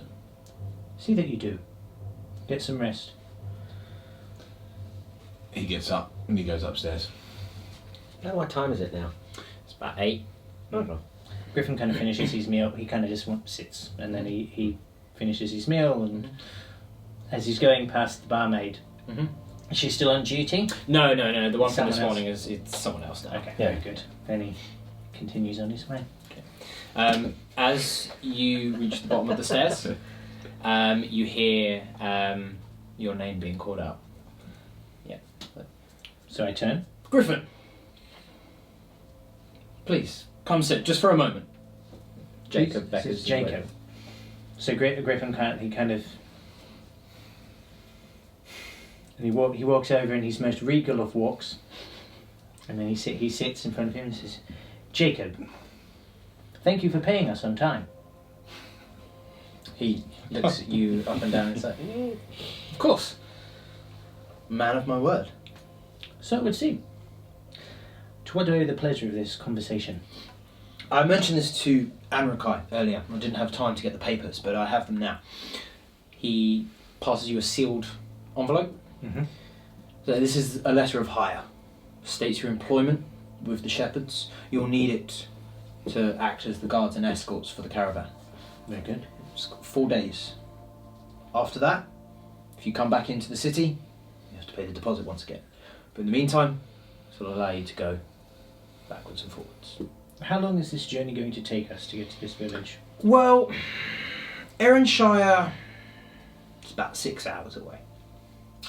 From there, the Forlorn Grove, where your bone route is supposed to be, it's probably another 2 hours from Erenshire to the edge of that. Where the bone route is, who knows? I mean, I'll decide if you guys want to go traipsing around in the middle of the night in the woods where no one has ever returned from. Only you know your timescale, I guess. I understand you're in a hurry. But otherwise, however long it takes you. And what of the other ingredients? Well, I need to put some more pressure on in the undermarket. There's talk of the scales, the hagbone, nothing yet.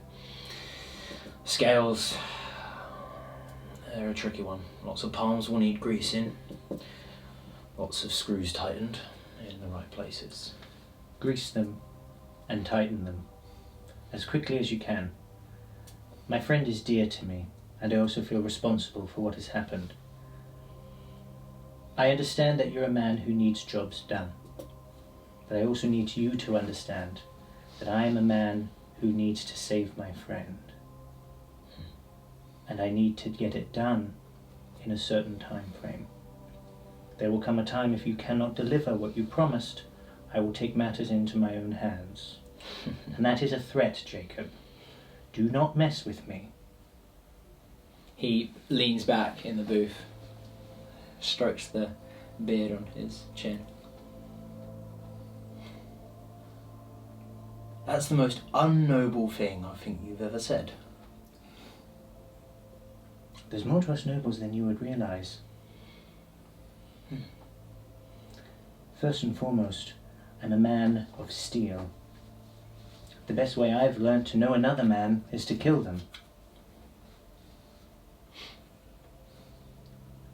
Good night, Jacob. Remember what I have said. He takes the parchment and leaves. You hear this chuckling as you leave. Cool.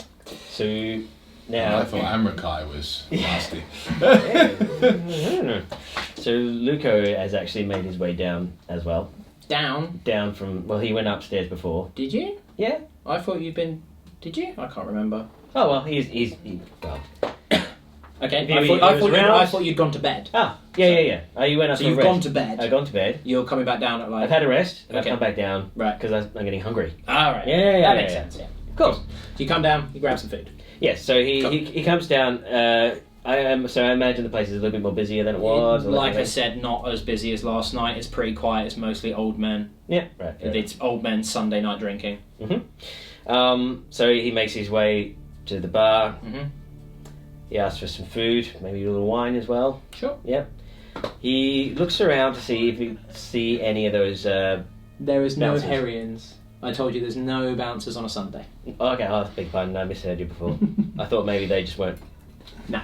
on their shift just yet. No, okay, fine. So he makes his way to his table and waits for food. Nothing on a Sunday, I'm afraid. Well, you don't see anyone even amongst the public. It's mostly old human men. Yep, fair enough. So he'll just sit at his table and eat and drink. Cue more to the tab. Stop buying food and drink all the time. Why can't you do what Erevan does and just starve in his room? Cool. Good. Well, that's all.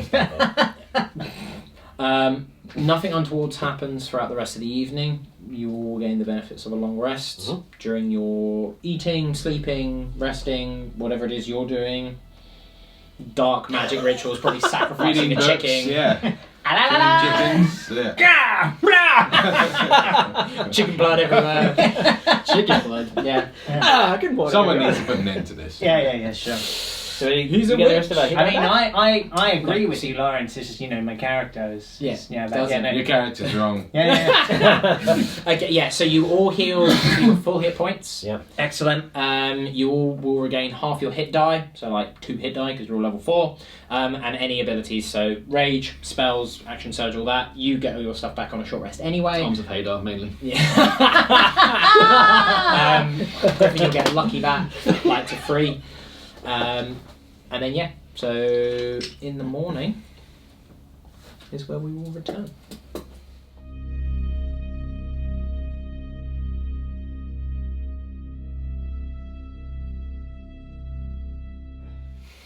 So, it's morning now, you've all had a long rest.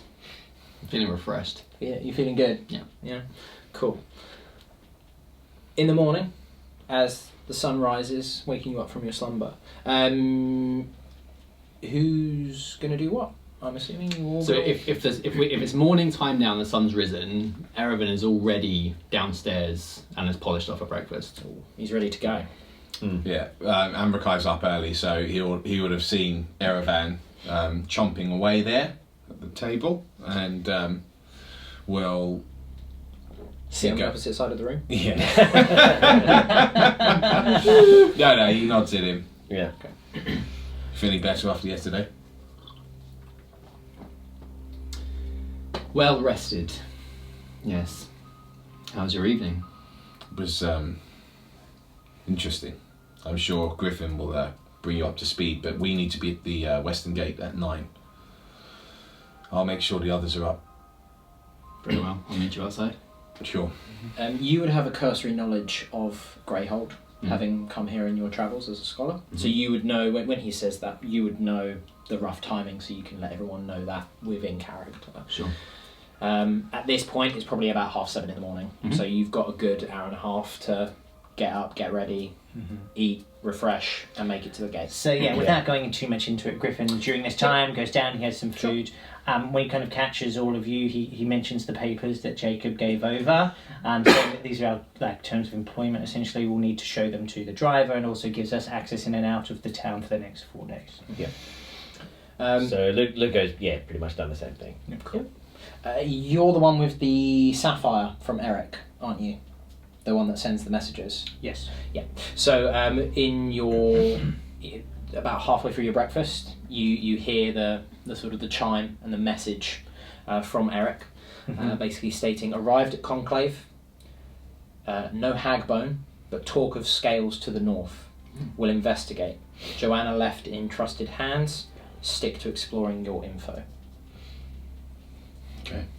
Can we all hear that, or is that just... No, so it's whoever's holding this stone. Right. So just for the purposes of within the rules, this is a sending stone. It's a magical item. Allows you to use the sending spell once per day and receive a message from the corresponding stone. But only the wielder, only the holder of it can hear the message, because it's directed to that holder, but you would obviously relay that information. Sure, so I relay that information to everyone. I mean, at this stage, I'm not entirely sure there's any reason to reply, because if we can only do it once a day, the only thing I'm kind of Griffin. So the only thing that we could say is that we are now leaving the village to find the route. You're heading towards where the bone route is supposed to be. Yeah, closing in on the bone route. I mean, to be fair, maybe it actually is a good idea to say that. Say we're closing in on the bone route. And Mackay says, actually, I agree with you. Why don't we reply if we've actually secured the bone route? Yeah, rather than giving false hope. Right. Yeah, cool, fair enough. And then incidentally, Amrakai chucks you one of these cylinders with the 10 gold pieces in it. Oh, cool. Okay, Jacob cool. gave us payment last week. Cool. Just catch it. Put it in my Don't coat. spend it all at once on those books. I know. I don't need any more books. This one will do me just fine. Thank you very much. Well, shall we get going? I'll lead the way. I know the quickest way to the gate. Follow me. Very good. Cool. As you leave the tavern, the air is fresh. You can make out the slight pools of dew forming cobbled streets, growing slightly larger with every drop that falls from signs and rooftops. The streets are empty at this time of the morning. You can make your way through the winding alleyways led by Erevan, taking you to the western gate without delay or hindrance. On approach, you can see that this gatehouse is similar to the one that you passed through on your arrival into the city the night before last, albeit a bit smaller, and the iron portcullis is already raised, even at this time of the morning.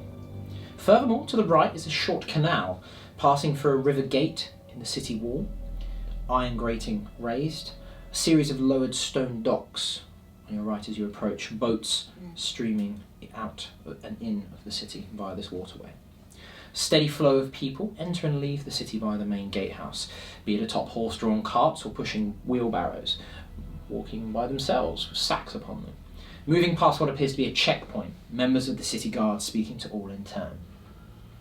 As you get closer, you can see the guards checking papers, waving people through, taking coin, otherwise conversing with visitors to the city or people leaving the city. You can hear light chuckles, how's the family, over the general din of questions, purpose, length of stay, so on.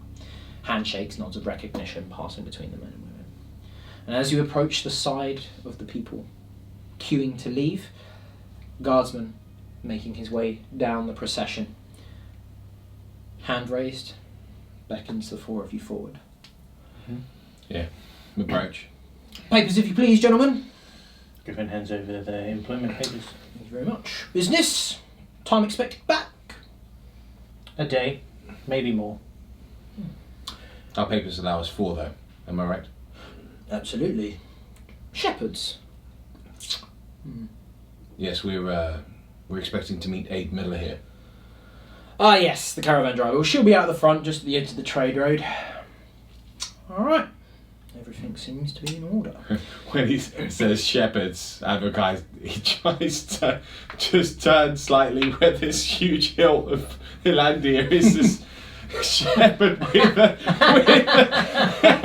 4.5-foot sword just turns very slightly, very awkwardly, and just carries on looking at him like nothing's wrong. The guardsman sort of notices this.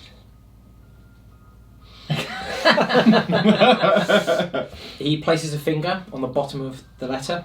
A dim red flash comes from a ring on his finger. Good day, gentlemen. Safe travels. Passes it back to you. Gives you a slight nod before moving on down the procession. You see upon the paper there's a small scorched symbol etched on the left side of the letter in a small box saying exit. Cool. As you pass through the gatehouse, the road begins to widen out onto the vast Namosan trade road, leading into the grassland of the Crescent Plains beyond to the west. The road full of caravans heading off in various directions, full of supplies ready to trade with the outlying villages or en route to the regional capitals. To the northwest, you can make out the tall tower of Olenek, the scholars' conclave here in Nemos, beyond which lies the winterlands of the north.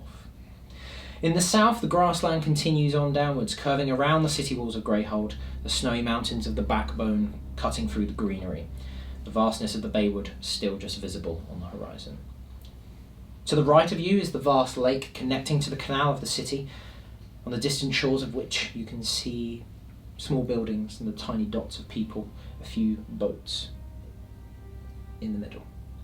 No more than 50 feet from the entrance of where you are, you can see 2 caravans just off the beginnings of the main trade road, horses tethered to the transports, otherwise unsaddled and grazing in the grass.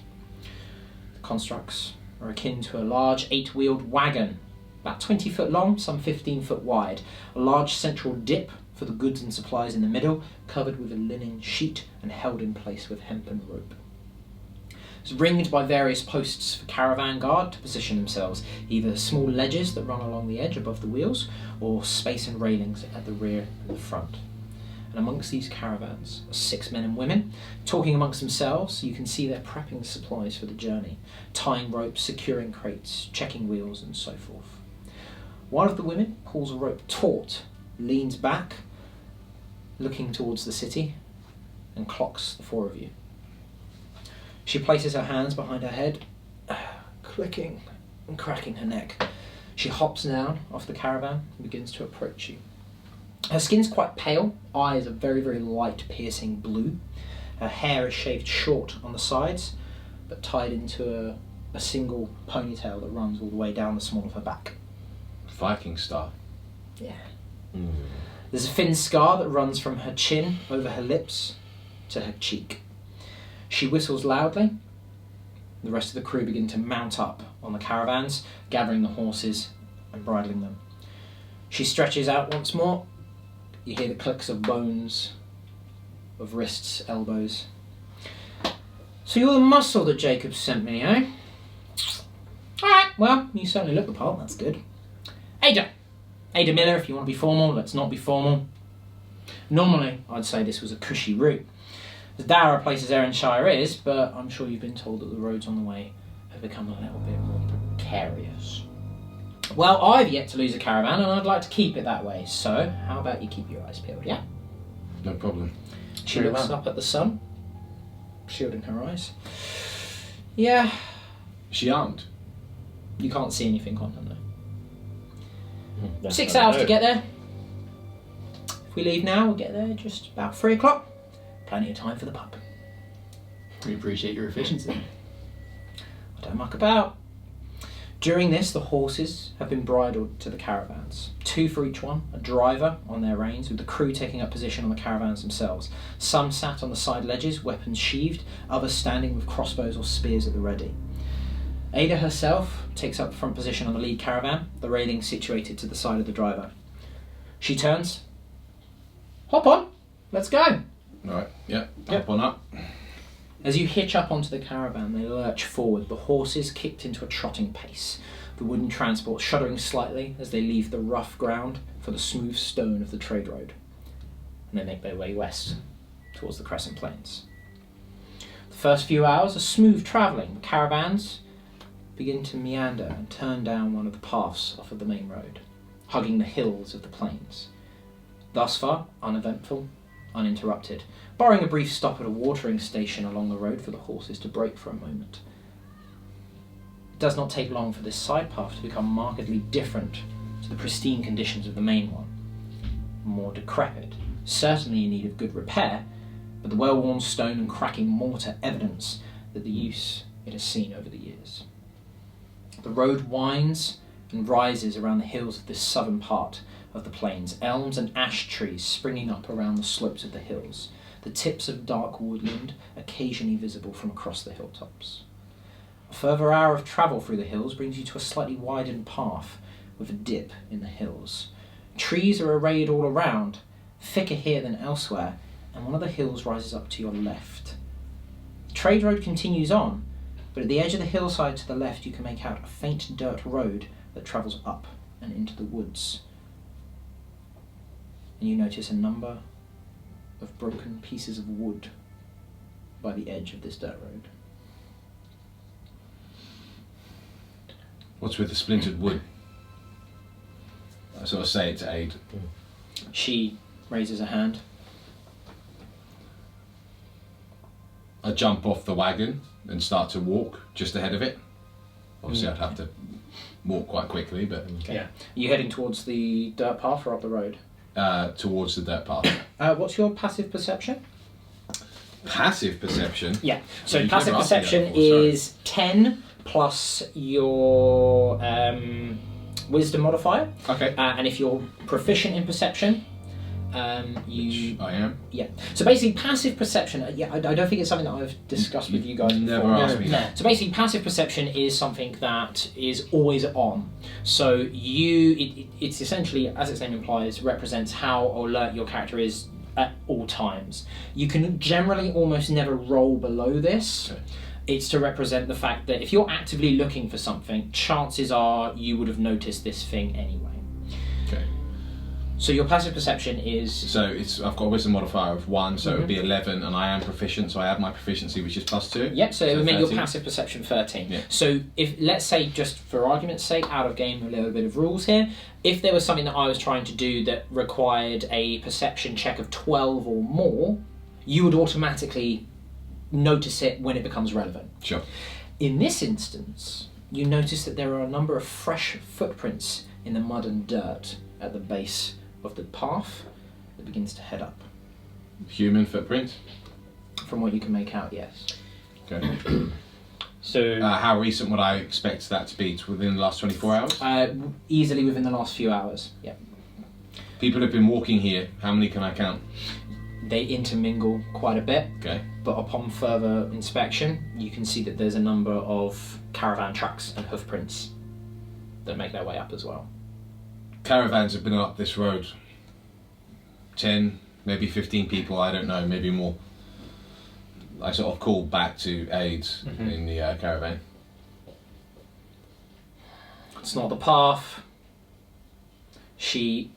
Her hand still raised, clenches. You hear the unsheathing of Did she swords. unsheath the weapon? She's essentially just pulled out like this crossbow. The guards have pulled out their swords and shields. And Rakai draws his Alandia.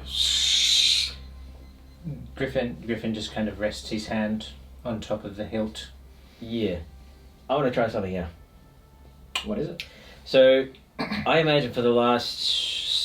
So we've noticed that there's been footprints and stuff like that. Yeah, Amrakai's called out that there's footprints at this dirt path. Right. So I imagine I'm just like a few feet ahead and I've just taken a knee looking at this dirt track. I imagine for the last few minutes, right, Lucas had kind of Wapara sitting in his hand. Mm-hmm. And since the alert's kind of been raised, anyone that's been looking might have seen Luca just kind of do this. Like that. Okay. And so, I would like to cast Beast Sense. Sorry, what? So this is one of your So say again? totem abilities. As a barbarian with the beast totem, Yep. you can only cast this as a ritual, so it takes 10 minutes to cast. So would you have been doing this along the journey? I imagine so, yeah. Okay. What does beast sense do? So essentially, I don't necessarily have control over him, but I can see through his eyes. Mm-hmm. So after I've kind of done this, at some point you kind of see me just do this, and I imagine Waipara just scuttles off and starts heading into the trees to see if he can, and scurrying around in the Just trees. scurrying past me. Hmm? Scurrying past me. No, he gives you a wipe. So, beast sense, you touch a willing beast for the duration of the spell. It's concentration up to an hour. You can use your action to see through the beast's eyes, hear what it hears, continue to do so until you use your action to return to your normal senses. Whilst perceiving through the beast senses, you gain the benefits of any special senses possessed by the creature, although you are blinded and deafened to your own surroundings. So, Waipara's been jumping through the trees at this point. Mm-hmm. Okay, cool. Could you make a perception check for me, please? Right. It's getting serious. Yeah. Based on Waipara's? Yep.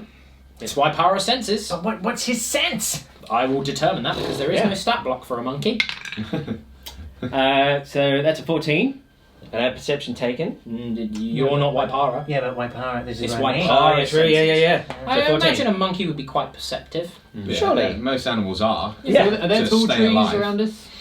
Quite tall trees, yeah. Right. Yeah. Okay. So I'm guessing he's Yeah. up a tree. Right. Okay. Cool. As Waipara is crawling up, so you're seeing through his eyes and hearing through his eyes. So I didn't lead the caravan either, so I'm just kind of still... Yeah, you're essentially you're like this. You're blind and deafened. Mm. Like you could move, but you wouldn't be able to see where you're going, hear where you're going. Yeah. You have to use your full action to come back from Waipara's senses. Yeah. What you can see through his eyes is a number of men and women moving through the woods towards the position of the caravan, Our caravan? and you hear it through Waipara's senses. Well, like a tree snap or something? Or... I'm not going to give you much time. Okay. Okay, so I'm going to use... Okay, so I snap back. Okay. The guy opens his eyes, scurries out of the out of his cave. 2 arrows fling out from the woods. One of the driver just goes straight down. Ambush! I told you I wouldn't give you much time. No, you didn't. That's right. So let's roll for initiative. Yes!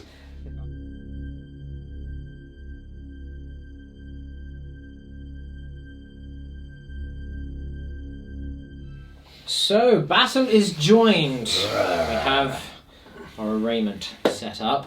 None of you were surprised. There's a lot. Fortunately, Yeah. despite the late warning and the arrows piercing one of the drivers, it was Look enough at me, time for you four to be on your guard. So let's roll for initiative. Now, just for the purposes of this battle, there are caravan guards here. They will be acting in one lot, initiative 10. And basically, they're just going to be under command of Ada, and she's just going to direct them, so I don't need models for them. Cool. You guys will be doing your own thing. Very good. Right. So let's begin Yeah. with initiative with Mr. Griffin. Griffin. So it's essentially +7 on whatever I It roll is. here. So I rolled a 13, +7 is 20. Strong start. Erevan. Fast as the wind. Erevan. That's a 15 Ooh. plus. Ooh. Hang on. What do I plus? 1 for your dex. One for my. Well, Dex is +2. Then it's +2. Ignore me. 17. It's almost like I don't know your own character sheets anymore. 17. Okay, I roll a 20. Can you just 21 total. don't waste it? That's just a warm up. To be fair, that's quite appropriate considering that you're already there Already at out, the yeah. dirt It park. does actually make sense, doesn't it? Luca. It's not be unrealistic. Yeah. What's that? I roll a 17. That makes me 19 plus Dex. Need some glasses. Oh. My Pyro's insight obviously gave you Yeah. the So initiative. we've got Exactly. the caravan here. Should Okay. I be rolling for initiative as well? No. Oh. Not unless you... No. Give him a dagger or something.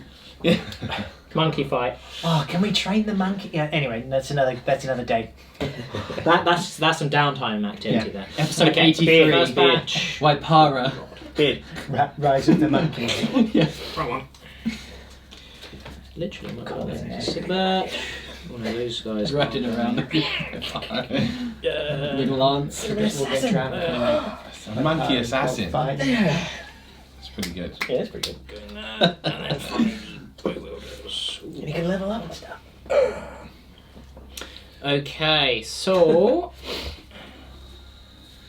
we have Amrakai, then Griffin, then Luco, then the warriors with the bows, then Erevan, then the standard warriors, then the mage, then the caravan guards, and then the captains. So, Amrakai, would you like to begin? Yes. Can I have one quick question? When something's a reaction, Yeah. how do you qualify to be able to react to something? Do I have to say, "Oh, I'm saving half an action"? So, what's the... So, for example, shield. The power. Okay, so shield will specify when you can do the reaction. Generally, reactions say when you can do it. So it's usually when you suffer damage or when you take a hit. Got it. So, for example, I'm sure shield is when you suffer a hit. Yeah, it is one reaction which you take when you are hit by an attack or targeted by the magic missiles. Yeah. So if I miss you, you don't have to go reaction, but if I say I hit you, you can then go shield, right? And then I will tell you whether that extra armor class stops it from becoming a hit or not. Copy that. Resistance against, but this only lasts 1 round. Yeah, Blade Ward is 1 round, so that will last until your next turn. But I've got shields to react with if I need it. Okay, that's absolutely fine. Then in which case, whilst I just check the admin, it is 1 action. Okay, cool. And a move is effectively a free action. So, all right.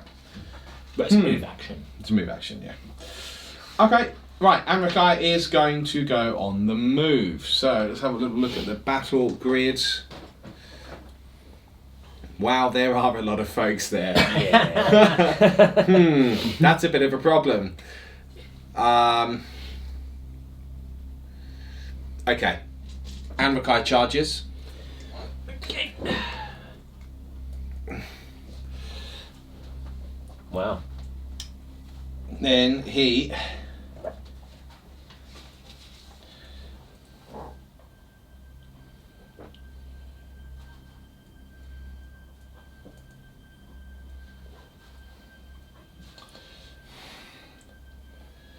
It's a tough one.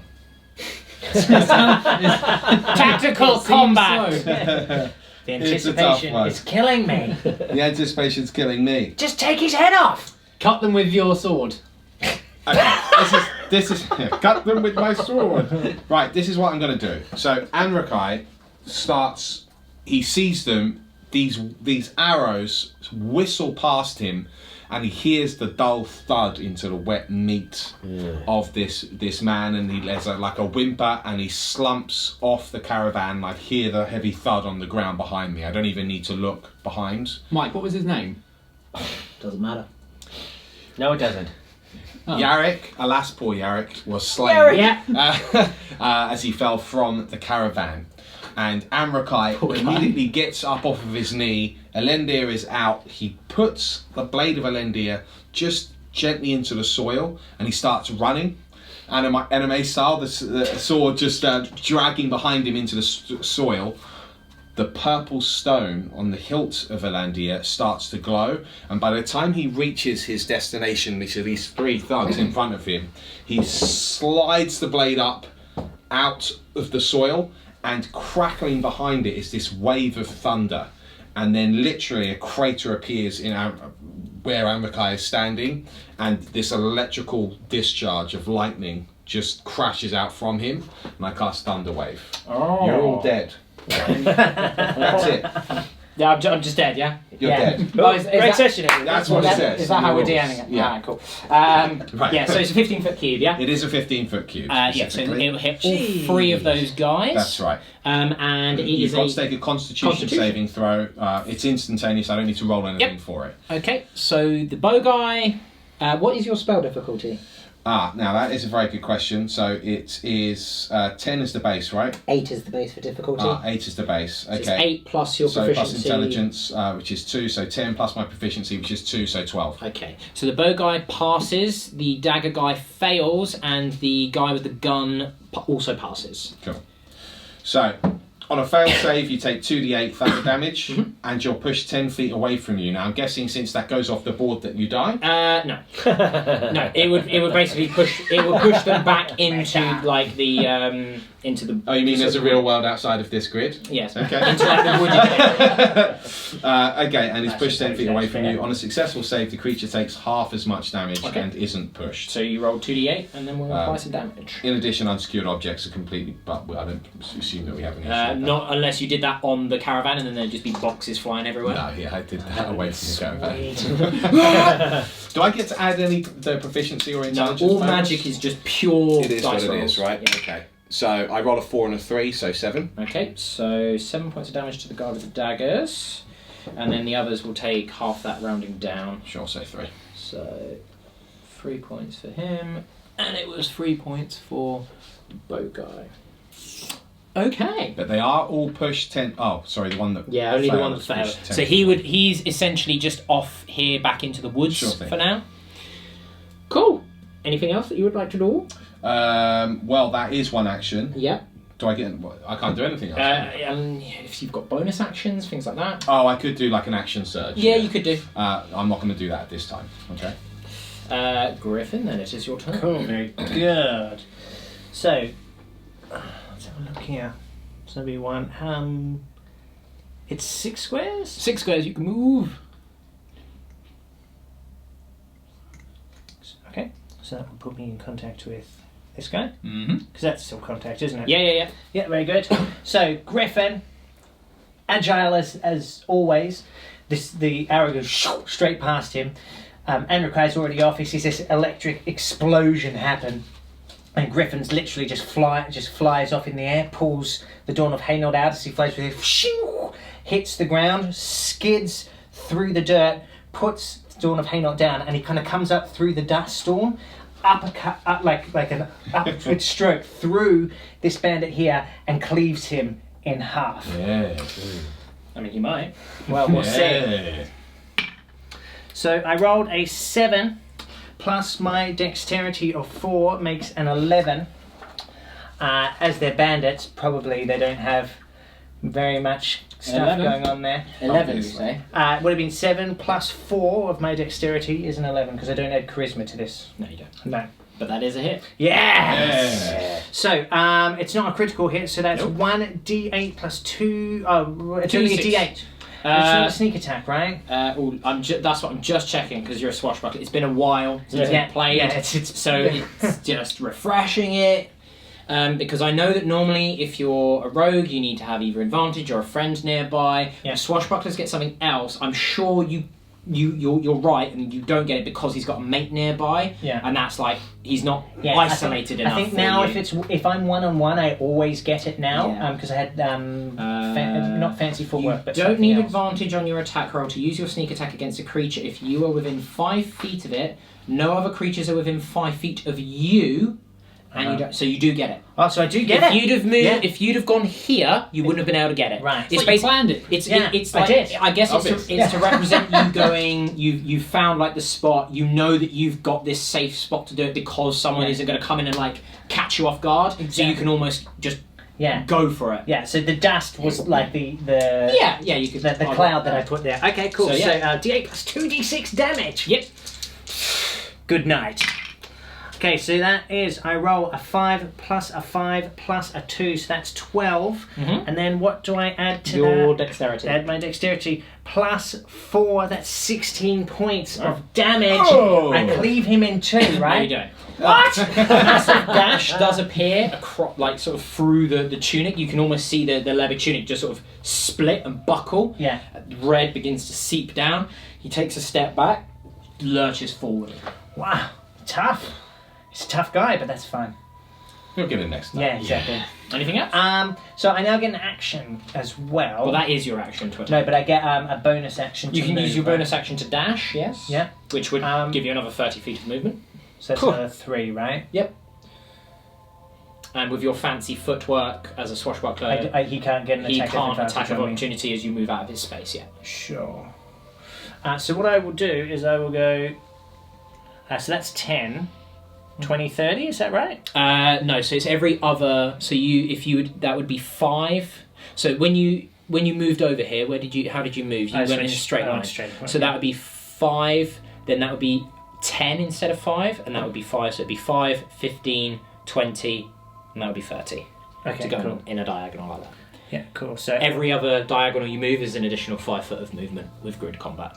I might just go to there then. Okay. So yeah, whoosh, so the dust settles, and this guy's like, oh, and he looks up, and Griffin's just going, he just literally dives back and just goes, shing, and it's like just the blood, the only drip of blood left just drips off the blade onto the ground in front of him, and he's just staring at him like that. Alright. Nice. Luca, you're Right. So as this is happening, what you also see bursting out of the caravan. So that should get him in, actually. Alright. So that's 5, 10, 15, 20, 25. Yep. There you go. Mhm. So Luca comes bursting out of the caravan. It's almost like he's kind of spent the first couple, 10 feet or so in the air. He's just going, "Grah!" And he's unfurled his ribbon as he comes along, so you just see this red stream, and then goes right up to this guy. I am raging, and I'll be attacking recklessly. Oh, he's going all in for it. Yes. So, proceed. Just as a reminder, now that I'm raging, anyone within 5 inches of me gets advantage on all creatures. Yes. So that's So you would can have do the that. advantage. Very. And as a reckless attack, I attack with advantage. They get advantage against me, but hopefully I'll be able to kill them. But you are raging, so you take half damage. Exactly. Come. So let's see. I rolled a 2 and a 6. Okay. Oh. Dear me. Oh. But I get plus 6 on this. That makes 12. Oh well, he got an 11 and hit. Yeah. So in theory, It's not hit. Oh come on! Hey. What? what? Is it a different? He's a different guy. They're not all the same. Man. This is a different guy. Oh man. Oh, damn. Oh well, you get an advantage anyway, so Yes, hey. thank you. Bow guys were next. So this one here, seeing like this thunder wave has just cracked into him, he's going to make a disengage. So no attacks of opportunity from you as he moves just to the centre here, but he can't shoot. His friend here is going to take a shot at this driver. No. And he hits him. Oh. And the driver boom, goes straight into the arm. The driver sort of hits the floor, hiding behind the cover that the caravan provides. The two down the end are going to take shots into the caravan guards, both of which sort of impact into the crates. They use them as cover. Erevan, it's your turn. Excellent. How far can I move? 30 feet or 6 squares. 30 feet. Kill the one I've already wounded. Kill the one I've already wounded. No! So I will. Take out the bowman actually. From the caravan, I will go to grab Augur from my ethereal hilt. 5, 10, 15, 20, 25, 30. You move in diagonals. Yes. So every other diagonal is an additional 5 foot. 15, 20, 25, 30. Sorry, I didn't go diagonally. I went in Okay, straight cool. lines. That's fine. So, rather than sort of jumping down and running, he seems to float from the caravan as he goes down. As he hits the ground, he draws Augur out in front of him, and as his toes touch the floor, you see 3 copies come out from in front of him as I cast mirror image. The power. So the 3 copies that come out the front of me, one is weeping, one is laughing, and one is just screaming into the sky. What? That's powerful. Yeah. That's powerful. That's you're a so evil. that's a full action. Yeah. But that's Misunderstood. Misunderstood. I literally fragments of my personality come out and start screaming into the sky, but I'm misunderstood. Leave me So- alone, Dad. It's a full action that there's nothing to roll, but essentially, if I'm attacked, depending on how many are left, I can roll a d20, and then hopefully some will absorb that That's damage away from me. That's epic. Yeah, Anrakai feels the sudden surge in power, Yeah, looks briefly over his shoulder, yeah. and then looks away. The enemies don't know which one's which, but the Yeah, right. actual Erevan is just completely. There's nothing there. He's just completely stone faced. Alright, well it'll be the mage next then, if I remember rightly. So seeing this, the mage slams his staff into the ground and he launches this pointing his finger, just a tiny thin beam of bluey white streaks towards you. So he's going to cast Ray of Frost upon you. You can try. So this is an attack action. So when does Mirror Image kick in? Immediately. So you 3 duplicates. Okay. So And constantly. no. I just mean so it's when you're targeted with an attack, and this is an attack roll, so it is an attack. Yeah. You roll the d20. So you roll the d20 now. Okay. So on a 6 or above. Yep. It doesn't hit me, and I roll an 18. Okay, so it hits one of your duplicates, and your duplicate has. So my duplicate has an AC of 10 plus my dexterity modifier. But if it hits one, it just dies automatically. I don't need to roll for damage. He did. Okay. The Ray of Frost does indeed streak towards one of your duplicates. It does hit. So I don't know whether he's going to be. So he freezes into this block of ice. Which one would you like to be frozen into a block of ice? The crying one. The crying one. Thank you. So we don't need that. Freezes and Freeze those tears. just shatters into powder and ice. We have joy and rage left. Alright, the bandits themselves then. So the one with the sword is going to move towards you. 2, 3 to here. And he's going to make an attack against you. It will hit, but does it hit one of your duplicates? Sorry, I did that the wrong way around. That's fine. So this is on an 8 or above. 18 again. It's a good thing because that was a critical that I rolled. Oh! So as he moves in, the joy one, I'm imagining, just sort of moves forward, just starts laughing, and then just shatters into a 1,000. Well, it's actually the rage one. Oh, you're killing rage first. Yeah. Okay, so the rage one just moves in front, just starts screaming at him. Yep. He runs the sword through him, and he just scars into a dozen pieces. All right, the one with the halberd, 5, 10, is going to move to here. First mistake. What is your armor class? It is 15 with in combat. I miss horrendously. Yes. Okay. This one sort of skids on the spot, begins to pelt, moving forward from the trees once more. He brings his daggers in towards you, one stabbing forward and a long knife moving into the side. Your armor class is like 16, isn't it? Yes. Yeah, they both miss It horribly. is 16, in fact. Okay. This one with the spear. So that's 5, 15, 20. Moves to here. He's going to stab you as well. He'll try.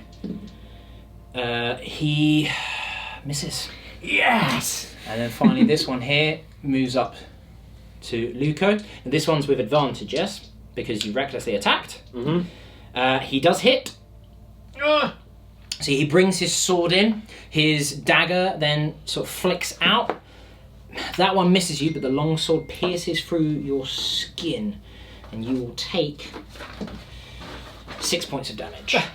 Which is then halved because it is slashing damage and you are raging. Takes 3. Alright. Just laughs in your face. This one here with the pistol brandishes his cutlass. He attacks you, swinging twice across your chest. The first one is a critical because of advantage. The second one is a hit because... wait, actually, what's your armor class? 15.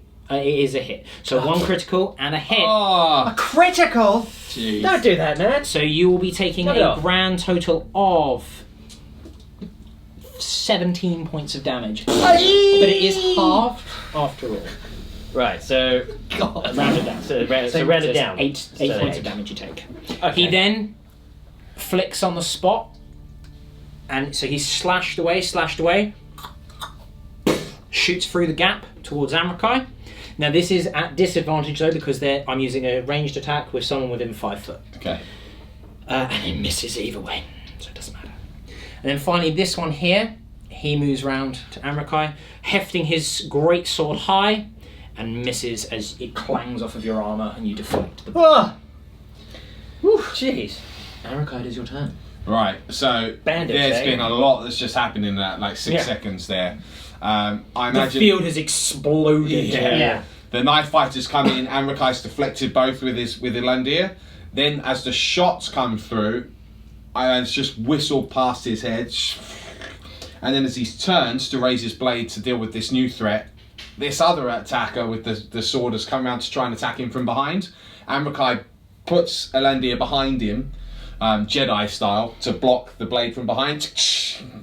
His extrasensory perception is starting to kick in. Yeah. He then flicks the blade away. This guy staggers back because he is minuscule in comparison with me. Then Amrakai will smash his blade round, he'll swing it round him, and he actually takes both of the legs off of the knife fighter. It just cuts through both legs, because he's the one that was hit with the majority of thunder damage. I strike at advantage because, right, that's actually a 19 with Elandir's new power, Arcane Blade. That is a critical hit.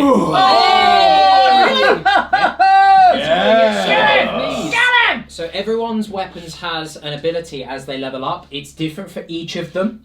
And this is all being done in the background. So as their powers grow and enhance, abilities will be revealed. And one of Elandir's, the first ability that he gets, is an expanded crit range of 19 to 20. It's a critical hit instead of just a 20. Yeah, it is also my arcane focus. It's also an arcane focus because Eldritch Knights have to go out and buy one otherwise. That's right. Which is odd. We don't want that. That's not a good look. So I'm 2d6 damage if I remember correctly. Yep, so 2d6 for a greatsword. Alright, 2d6. That is a 6 and a 5. Okay, so that's 11 so far. And then I roll 2d6 again. You do it again. You roll the weapon dice again. 11, that's a 5 and a 2, so that's 7. You roll the 2. Reroll the 2. Oh yes, of Great course, weapon because it's fighter. great weapon fighter. Which becomes a 5, which is 10. So that's 21 points plus my strength bonus, which is plus 4 now, since I'm level 4, and I'm ripped. That means you're dead, because it's 25 total. Both knees off. Both the legs come off. He's like legless. Yeah. Legolas. It's like Legolas, but it's Legless. Yeah, I like that. So your sword cleaves through. So your sword cleaves through him at the knees. Yes. Yes. So these knees just go straight out. The body hits the floor. Yeah, I imagine the scream is horrific.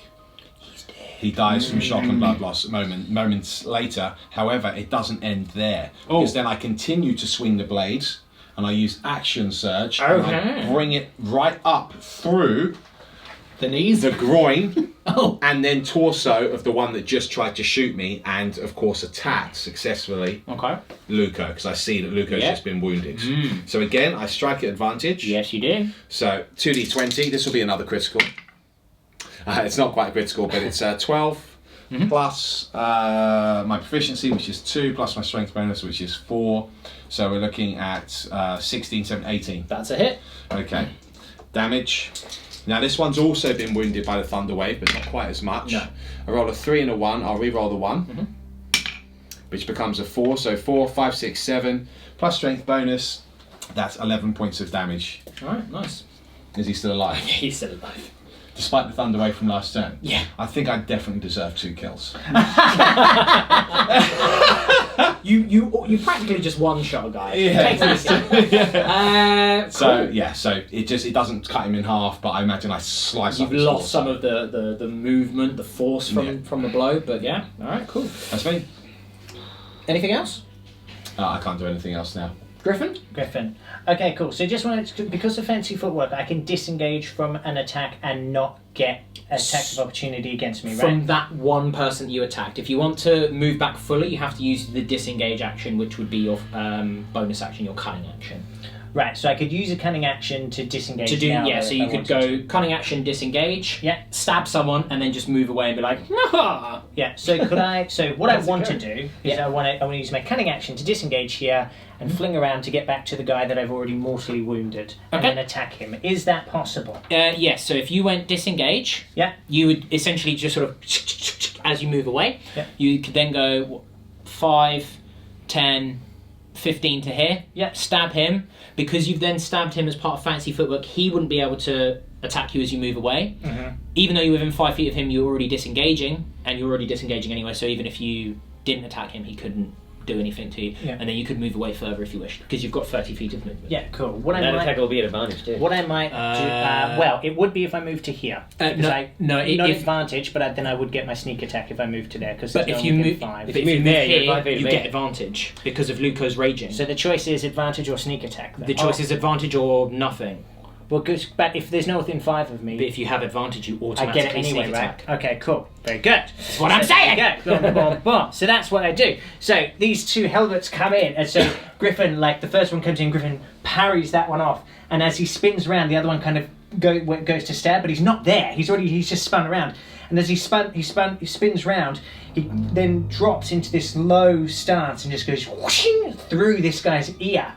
Oh, That's just critically hit you, and he's getting this deep lunge and shh, and removes him. So I will roll now on advantage. Okay. And removes him. So I rolled a 12 and a 15, so I'll take the 15. It's a hit. So that's definitely a hit. So and then I D8 plus 2d6 plus 4. 2d6 plus 4. Do I get my proficiency bonus as well? No, you only get that to hit. You never Right, get sure. that to damage, unless you use a special ability like your Hexblade Curse, Cool. for example. Okay, so let's see what I do here. Okay, oh, that's very good. So I roll 18, so a 5, and an 8. Plus my dexterity is 22 damage. He'd already taken 16. I literally stab him through the ear, and he just goes, and blood pours from his ear, both ears, from his eyes and mouth, and then I just go like that, and just pull it out, and flick off this little bit of brain that just goes across the ground, and he just drops dead. That's exactly what happens. Exactly. And then I still have some movement. I You believe. still Is that got right? 3 squares of movement or 15 feet worth of movement. So Cool. So I'm going to go. One. that would be a double diagonal, so you've got 5 foot left. I'll just go to there. Okay. Cool. Cool. Luco, your turn. Right. So having taken all this damage, he's seen this guy here get taken out in like a flash, and so he just turns to this chappy over here and just cleaves down on him. I will also, I'll be attacking recklessly again. Oh, he's doing it again! Yeah. Oh, and I am. So this is on the guy in front of you, yeah? Yep. Cool. Cool. Come on! On the thing, Rob. On the thing. There we go. So that's a 2, and that's an 8. So that becomes 14. Plus. Oh, come on! What? Nope. Doesn't This hit. is the same guy. Oh, it doesn't hit him. Nope. On a 14? Yeah, Oh. doesn't hit. Who is he? I suppose I rolled an 18. You rolled high. So, Yeah. yeah. Sadly, Oh, come on, man. No. Oh, Alright. no. This rear... Carry on. Did you want to do anything else? Hmm? Anything else? No. Okay. This rear bow wielder lays down more covering fire onto the caravan guards. He misses again, but he's forcing them to keep ducked. This other one will fire through the crowd, aiming to hit Amrakai. But he misses. It sort of clangs off of the armour. This one here will take a shot through at Erevan. You have 1 duplicate left, right? Yes. So what do I need to... I need to roll 11 or higher. That's a 7. Okay, so it hits you. Well, Shit, if me. I hit you. Now you have... I have mage armor. Yeah, so we're always assuming that mage armor is activated the minute you wake up. It's Because like 8 hours. it lasts 8 hours. It doesn't cost him any spell slots, so there's no reason why you would never not turn it on, basically. Yeah. So You only see it when he actually think yes. gets hit. So that is... that makes your base armor class 13 plus your dexterity. Which is 2. So that makes you a 15. Yes. It misses. So yes, exactly what you say. The armor sort of it sails through the duplicate. Like it doesn't cause any damage to the duplicate of Joy, who's just laughing just as it watches passes through. It then at just inches from your face, and it deflects, shattering the arrow into hundreds of tiny, tiny pieces of wood and splinters. That's what happens. Finally, this one here will about face and do the same thing. So again, does it hit a duplicate? Let's find out. I lost my die. 11. It does. Okay, so it actually misses the duplicate entirely. Of course. Very good. So the duplicate is still alive Mm. because it's not taking any damage. Spins around it. Yeah. And it is now your turn. Yes. Yes, it is. Oh god! Oh no. So, after the arrow goes past the duplicate of Joy, he sort of holds his hand out and brings him forwards, brings Erevan forward one space. Okay. Which is there. Yeah. Now, explain to me, diagonally, Yeah. so dunk, how far is that? What do you mean? So if you're going from this square to this square here, Okay. what's the distance? Well, that's what are you doing? What I think you're going to do? Yes. Well, let's have a look at what It's 10 feet. Okay, but it's a 10 feet what? Circle of Death. Circle of Death. What? It does look like Sorry.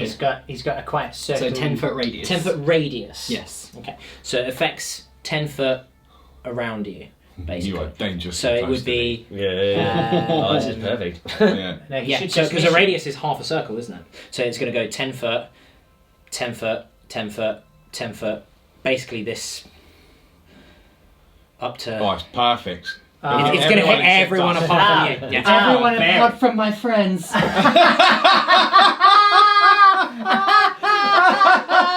Yes, very good. So you're going to need to make for your 4 guys there a strength saving throw. I am just. This is the arms of Hadar. This is the arms of Hadar. Oh, the arms of Hadar. Oh, the arms of Hadar. Very good.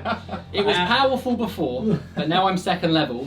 Is it more If powerful? you fail your strength saving throw, it's 3d6 damage. Hey. If I hit you, you cannot do anything until your subsequent turn. Oh. I can't take reactions. You can't do anything to your subsequent turn.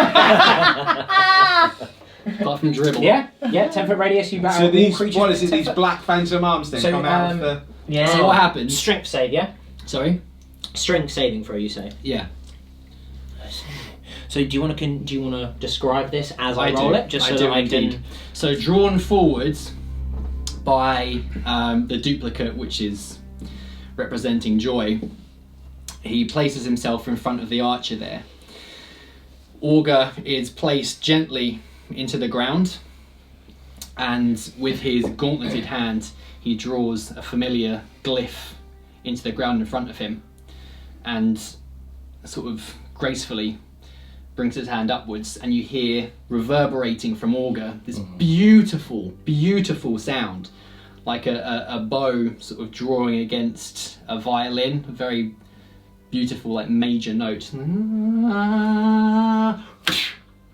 then all of a sudden, these hands come out of the ground, string these black, snaps. horrible clawed hands reach all of the bowmen and the swordsmen around him and pull them down into the depths. Oh. All right. So everyone apart from the guy with the shield failed. Oh wow. Yeah, I didn't roll very well Can I borrow your... because your class your DC is like 14, 15. Oh wow. Because you've got +2 and then a plus another 4 for your level 18 charisma. Yes. Powerful, strong. So. Oh, that's pretty good. So that's 14. No, Oh. sorry, forgive me. That's 15 points of necrotic damage each. Ouch. So the guy with the shield will take half that, rounding down, so he can take 7. But then everyone else, which will be... So you take 15. God. You take 15. Yes. And you take 15. Yes, right in the face. Yes. So these 3 are unable to take reactions. Those 3 are unable to take reactions. Oh, the one that saved gets half damage as well. Yes, Yeah. no, I've accounted for that. You Yeah, have, okay, the shield guy, he's taken 7 points of damage. Yeah. But that was wild. Yes. That was really good. That's what I do. That's what I do. All right, well, That was awesome. Yeah. that's powerful. But no one's dead. Not yet. They're probably being dragged. But there's some. So the bow guy is almost like up to his knees in this black clogging shadow beneath the ground. The one with the shield and sword is battering them away, but still you can hear like the scratches and clawing at him. The guy with the pike is almost using his pike to keep himself up. The one with the great sword is he's being clawed by them, but he's just almost ignoring them, just staring intently at you. Ooh. It's now the mage's turn. Bandits, Seeing you say? this, he brings his staff round flings it towards you. Not his staff, just he pokes it towards you.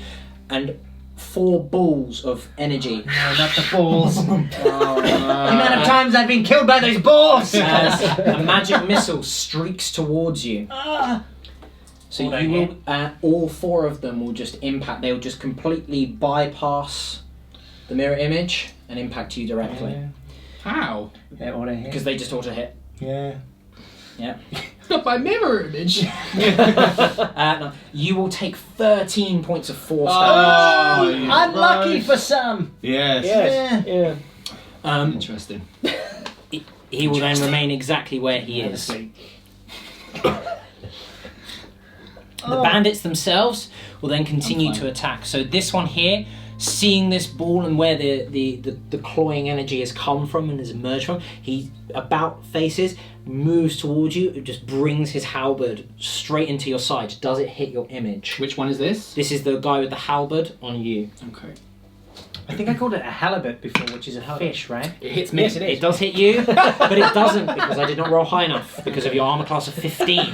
So again, this halberd comes in, points straight towards you, and your arm almost like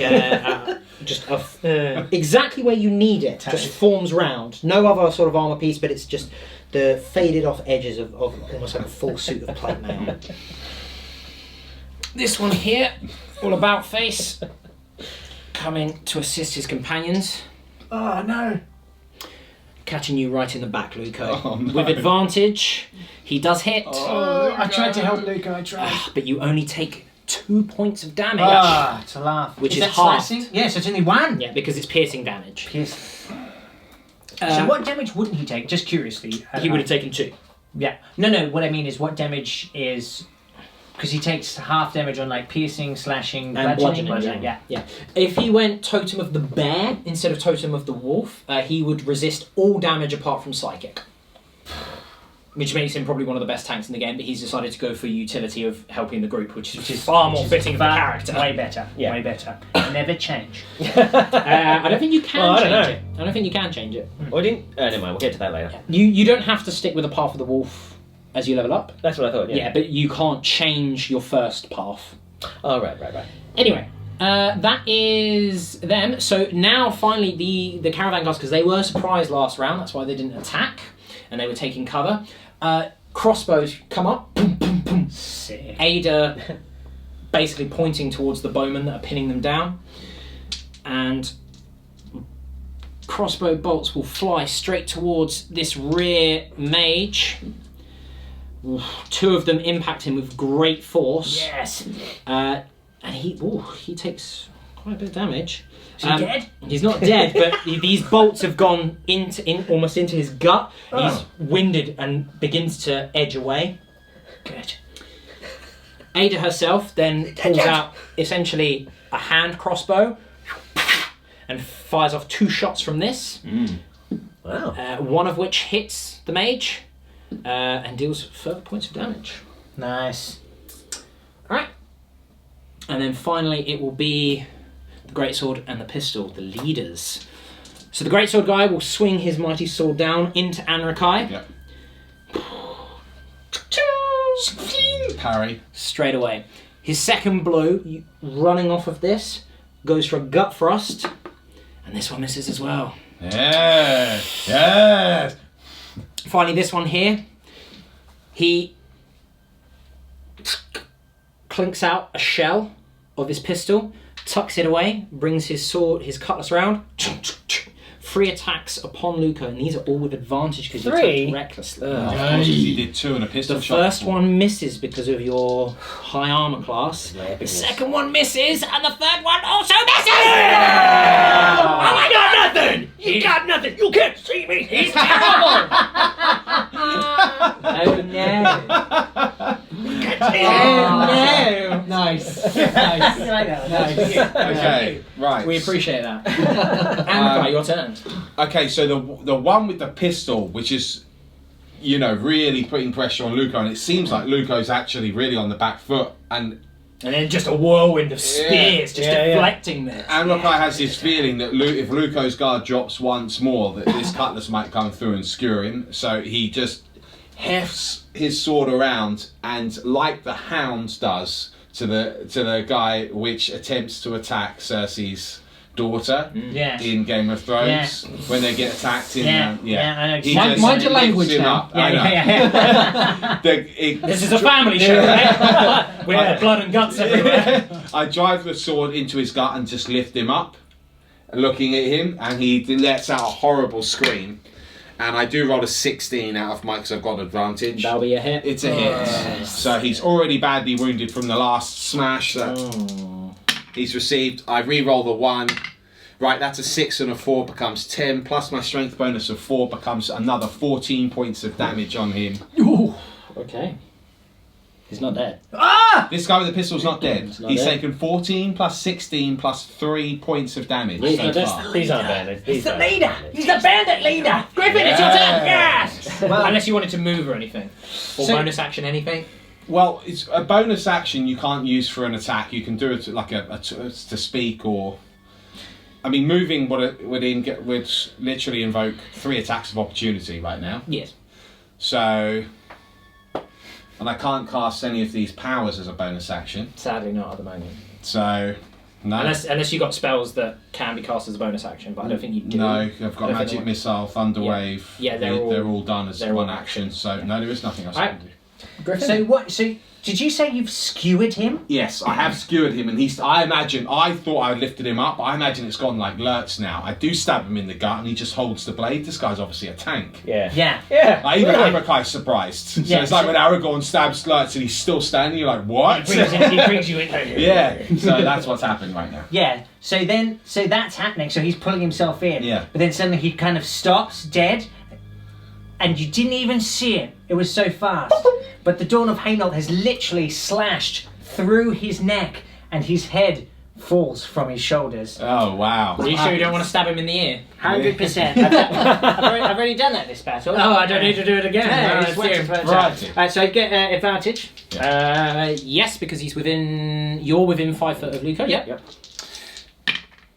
Oh dear. So I've rolled Ooh. an 8 and a 4, so I'm going to use my lucky feat here. Yeah. Come so on, I can dude. re-roll 1, I'm assuming. You can reroll one of those. Yeah, cool. Yeah. We roll the 4 bone. Oh yeah, that's probably smarter, isn't it? Well, I mean, an 8's a miss anyway, right? Yes, it is, So yeah. it makes no difference. I suppose. So do Yeah, both yeah, yeah. then. Oh, metagaming. Yeah. I'm just re-rolling here, Yeah. Lawrence. Yeah. Okay, so that is a 16 plus Yes. my dexterity plus my proficiency actually becomes a 22. That's a hit. You're damn right it is. And now I will roll my damage as his head is lopped from his shoulders and lands at Griffin's feet. Okay. Okay, so that is 11 wounds plus my dexterity of 4 is 15 wounds. He's not dead. No! What? Oh my Who is he? goodness! What? Who is this guy? Alright, so essentially, like he's pulling himself in, and this like flesh wound just opens on the side of his neck, and literally blood just goes passing out of it. And I can imagine he kind of looks around as and he's still pulling himself in, and maybe even grabs Griffin. He's like that, pulling everyone in, but obviously Griffin just runs away. He bravely ran away. Brave Sir Griffin.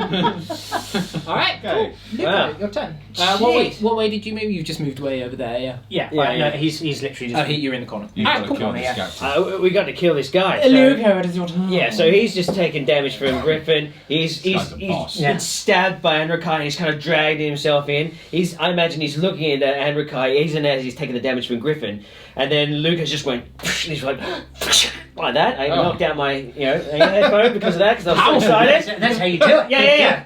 So it's been a while since we made a Pez dispenser, so that's exactly what I'm going to do. Pez! I love Pez. The candy inside is sweet. I'm not going to attack her. I'm going to attack recklessly. Yes! Rain candies upon us. Yeah. I'll move that. So. Oh, come on. Crit dice a 14 plus 6. It is a hit. Yes! That's more like it. Hey. Kill him! Kill him, Rob! Alright, so it's two-handed, which is the D10 plus rage bonus is 2. Sit down! No! I need to see the battle ring! So, wait, on the thing, I roll 3 plus it's 5. Plus your strength bonus. Plus Rob. your Plus my strength bonus. Plus your rage bonus. Plus my rage bonus, which is 2. Yeah, so Plus my strength bonus, which is 4. 4. And what type of die did you roll there? I rolled a d10. Yeah, because you've got your ability now. Even though it's a spear, it's a magical spear, so it's doing D10 on a double hand. Yep. You do 11 points of damage. Yes. Please describe. Oh, Yay! Got it. So yes, the candy does indeed flow from his neck. Beautiful. Yeah. It's very nice. Thank you. As you do this, as the blood gushes out, you notice that the eyes of this man are incredibly bloodshot, bags under them. You can see this wave of relief, almost like as the eyes roll back and close. Oh, good lord. Poor guy. Wow. I see that. As I see that, because there's a caster among them, isn't there? Mhm. Yeah. So I see that, and I just call out, "The caster!" Okay. Well, it's the bows now. So this one here can't take any reactions, but he's going to fling his bow to the ground, pull out a dagger, And die. and go to jab. Step Does it hit step. your... Let's find out. That's really good Let's rolling put there, that Paddy. on the thing here. 18 for the third time. It hits the duplicate. It does. And the duplicate finally shatters. But nothing else happens. This bowman here, seeing the carnage being wrought over here, fires off a shot into the melee, misses wildly. Good. These other two over here will fire into the caravan guard, one of which gets hit, takes an arrow to the shoulder. He quickly snaps it off, goes back to reloading his crossbow. Caravan, it's your turn. It was all the bows, wasn't it? Just gonna do it again. yes. Do the arms of Haynard again. Can you do it again? Stop calling it the arms of Haynard. Yes, it's Hagar. Haydar! I've enlisted you. No, I've casted. So warlocks have 2 spell slots. Yes. They have a number of spell slots a day. They do recharge on a short rest rather than a long rest. Mm. But I believe it's only 2 at this point. Yes. So, So- I've cast Mirror Image and I've also cast Arms of Haydar. So I can't cast You another can't one. cast any more spells until you have a short rest. Unless. No, I can't.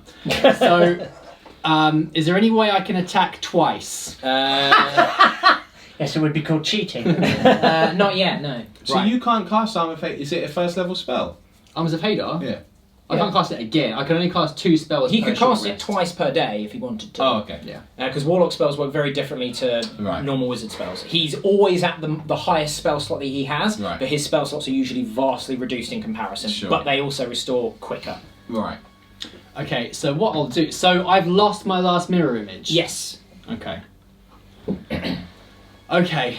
What have we got here? We've got a pikeman and a bowman. Mm-hmm. The bowman killed my last mirror image. I'm gonna go. Both are quite heavily wounded. Which one's more wounded? Which one looks the most wounded? The bow guy is the one that looks the most in trouble. Right, but the pikeman could probably do more damage. Mm-hmm. Right. What I'm gonna do, as the mirror of joy is smashed into a million pieces, the joy is rapidly removed from the mind of Erevan, and he swiped upwards in a vertical motion without looking towards the pikeman.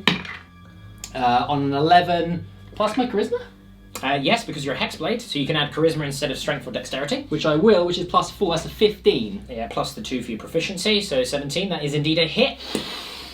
Yes. Kill him.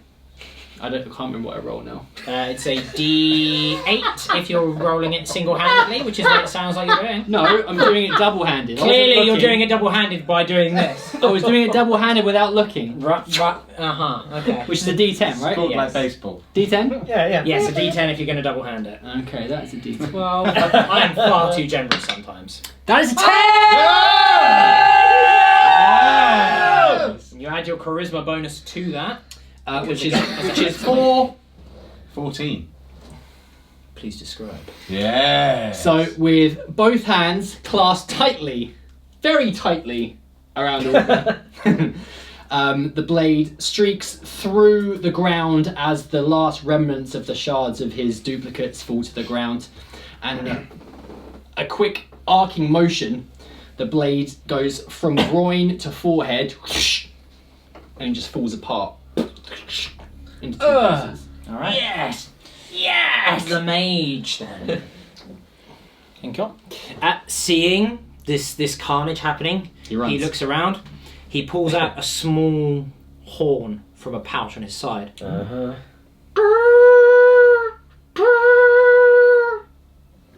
What? And he begins to move back into the tree line. Oh. They're fleeing! Kill them! The bandits themselves, this one with the spear, again goes in for the rear stab, twisting and wrenching it round into Luco's spine. Your armor class is like 16? 15. 15. Misses. Yeah. The one with the sword and shield steps forward, attacking you. Misses. Again, your armor of shadows coming up in deflection. The caravan guard with their crossbows once again fling into two of them on the rear now in support of you, Erevan, on the gentleman with the shield. One of which hits him in the side of the neck, and he takes some damage, but he's still trucking at you. And then one over here fires into the rear of this spear, along with Ada and her hand crossbow. Bolts fly, almost like a hail of just small tipped bolts, piercing into the back of the guy with the spear, and he just drops to the floor. So imagine when he was trying to attack me because he missed, he would have been like that. Yes. And then finally the one with the greatsword, he hears this call, this clarion sound,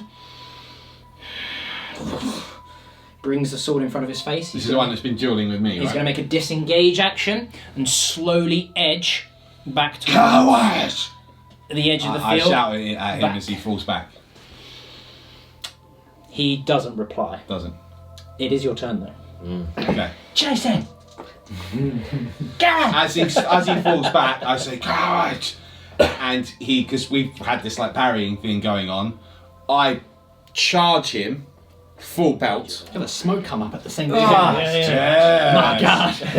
And then launch Elandir into his torso and then lift him up. Yeah. I don't have advantage anymore. Yeah. That's okay. I don't Never need mind. it. You When I don't roll need it. it. 20. 20. We called it! We called it! Don't ever disengage from me again. Was that through his back? It was, well, Like he was he's- backing off, and I called him a coward, charged at him, thrust the Elendir through his gut, and then lifted him up. Let's do the damage. It's double 6. Round 2. Round 2. A 3 and a 4, so 12. 16, 17, 18, 19. 19. Plus 4 for my strength bonus. That's 23 points of damage. That's 47 points of damage. What?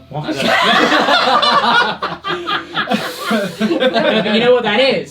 That is a description of his death. Yes! Slain. And then Anrakai says to the others which are there, now you may flee and take your lives, but not him. He belongs to me. Nice. So what did you do to him? I literally thrust Elendir into his gut and then lifted him up, and he sort of slides down on it, and then I throw his body off of my blades and look up at the others. Okay. Cool. Anything else? Any No. further move or anything like that? No. Alright, Griffin, your turn. Well, I'm very far away now. Well, whose fault is that? Mine.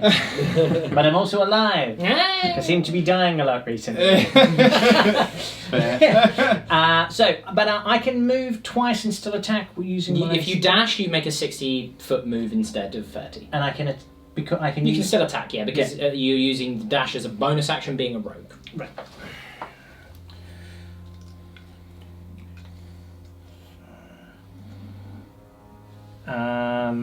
I can't quite get to you, mate.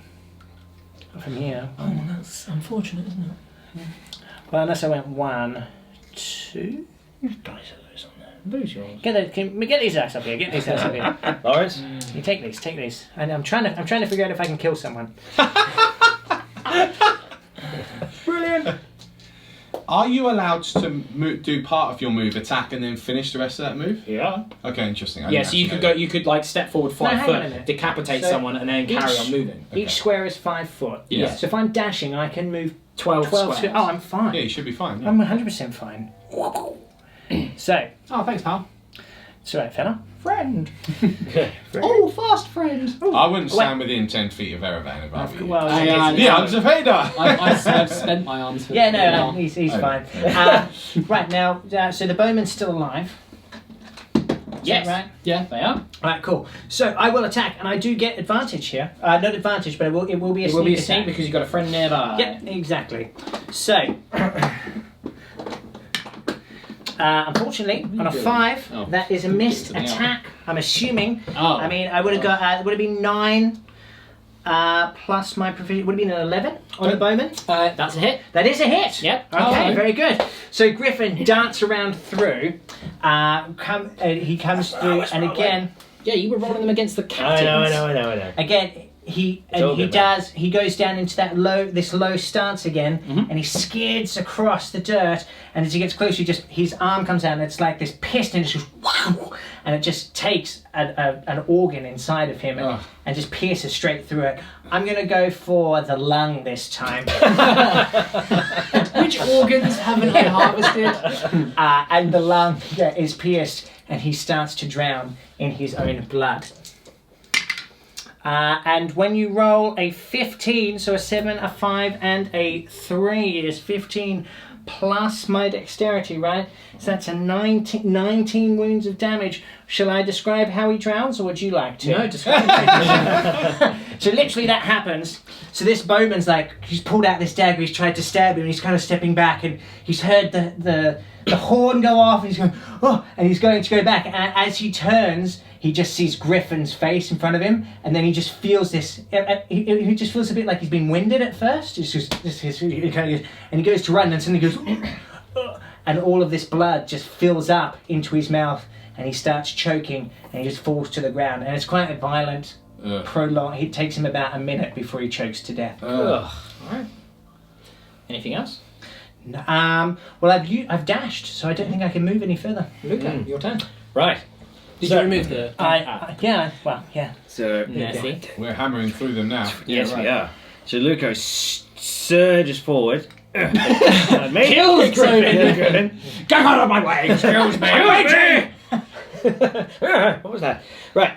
So he surges forward towards this bowman, and I can imagine what happens. The bowman just tries to shoot off an arrow at him, but as he does that, Luca just kind of leaps forward, like dives forward, and the bow goes swing underneath, and he tumbles, and then just right through the belly of the bowman as well. I'm not going to attack recklessly. Why not? Go on. Do it. Give us bonuses. What do you guys think? Should I? Yeah! I'm going to attack recklessly. Yeah! Why not? All right. What you get? Crit. Okay, so the highest one was a 10, plus my strength bonus, plus I proficiency. mean, it's a good thing 6. you've got high strength because that is Yeah. still a hit. Yay! Reckless. Very, very good. Right. Reckless. 10 plus 2. Come on! Okay. So we roll a 3, plus 2 is 5. And your Plus strength. your strength bonus. That's like the big button, so plus my strength bonus, which makes it 9. Okay, cool. You don't kill him, No. but he is like sort of stabbed through. I've made him aware of my presence, that's all. This one here is going to make a disengage action and begin to move off back up into the forest hills. These two are going to fire off 2 bow shots at you as you charge towards them. They both miss and begin to fall back into the woods. So imagine that all happens in unison as well. He's come through as well. Yeah, that's sweet. Okay. And shield guy. Shield guy, just...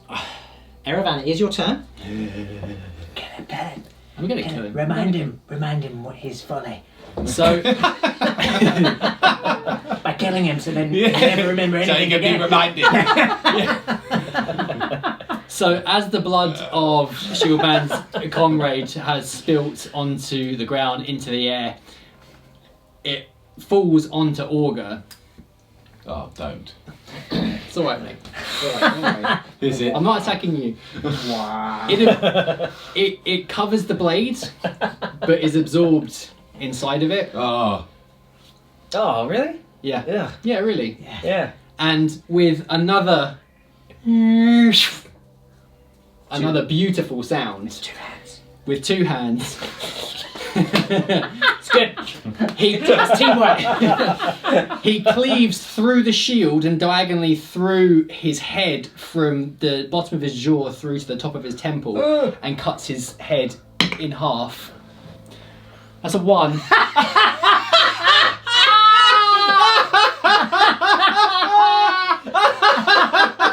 He does not. It doesn't happen. Does not. Doesn't happen. Alright, well, having received After all a that. crossbow bolt in the side, more of them fire out towards the guy with the shield. He brings his shield up, having deflected your blow. So take the dice back. 2 of the bolts just punch straight through his shield.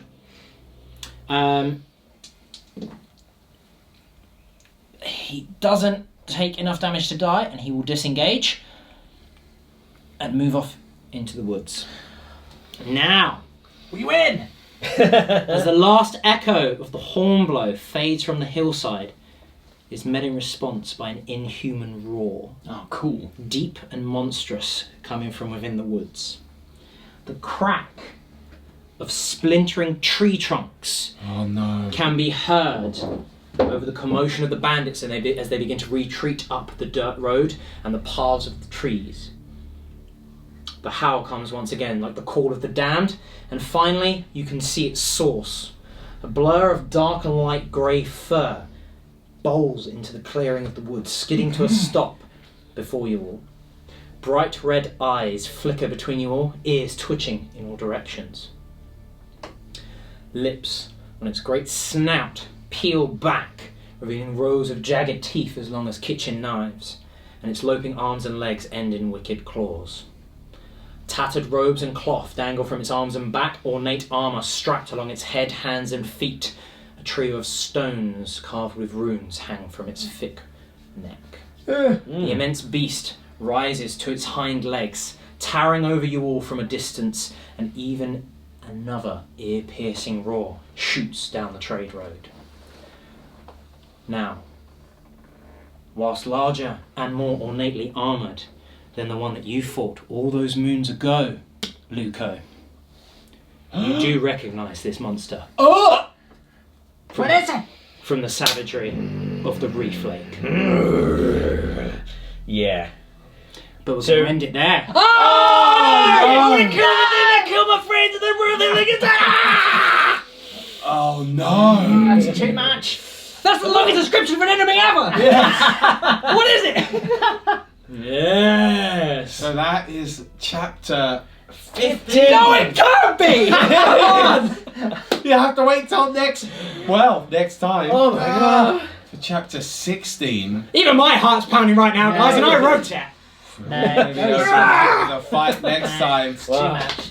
So folks, this has been Cast of Players. Wish us luck in the next battle.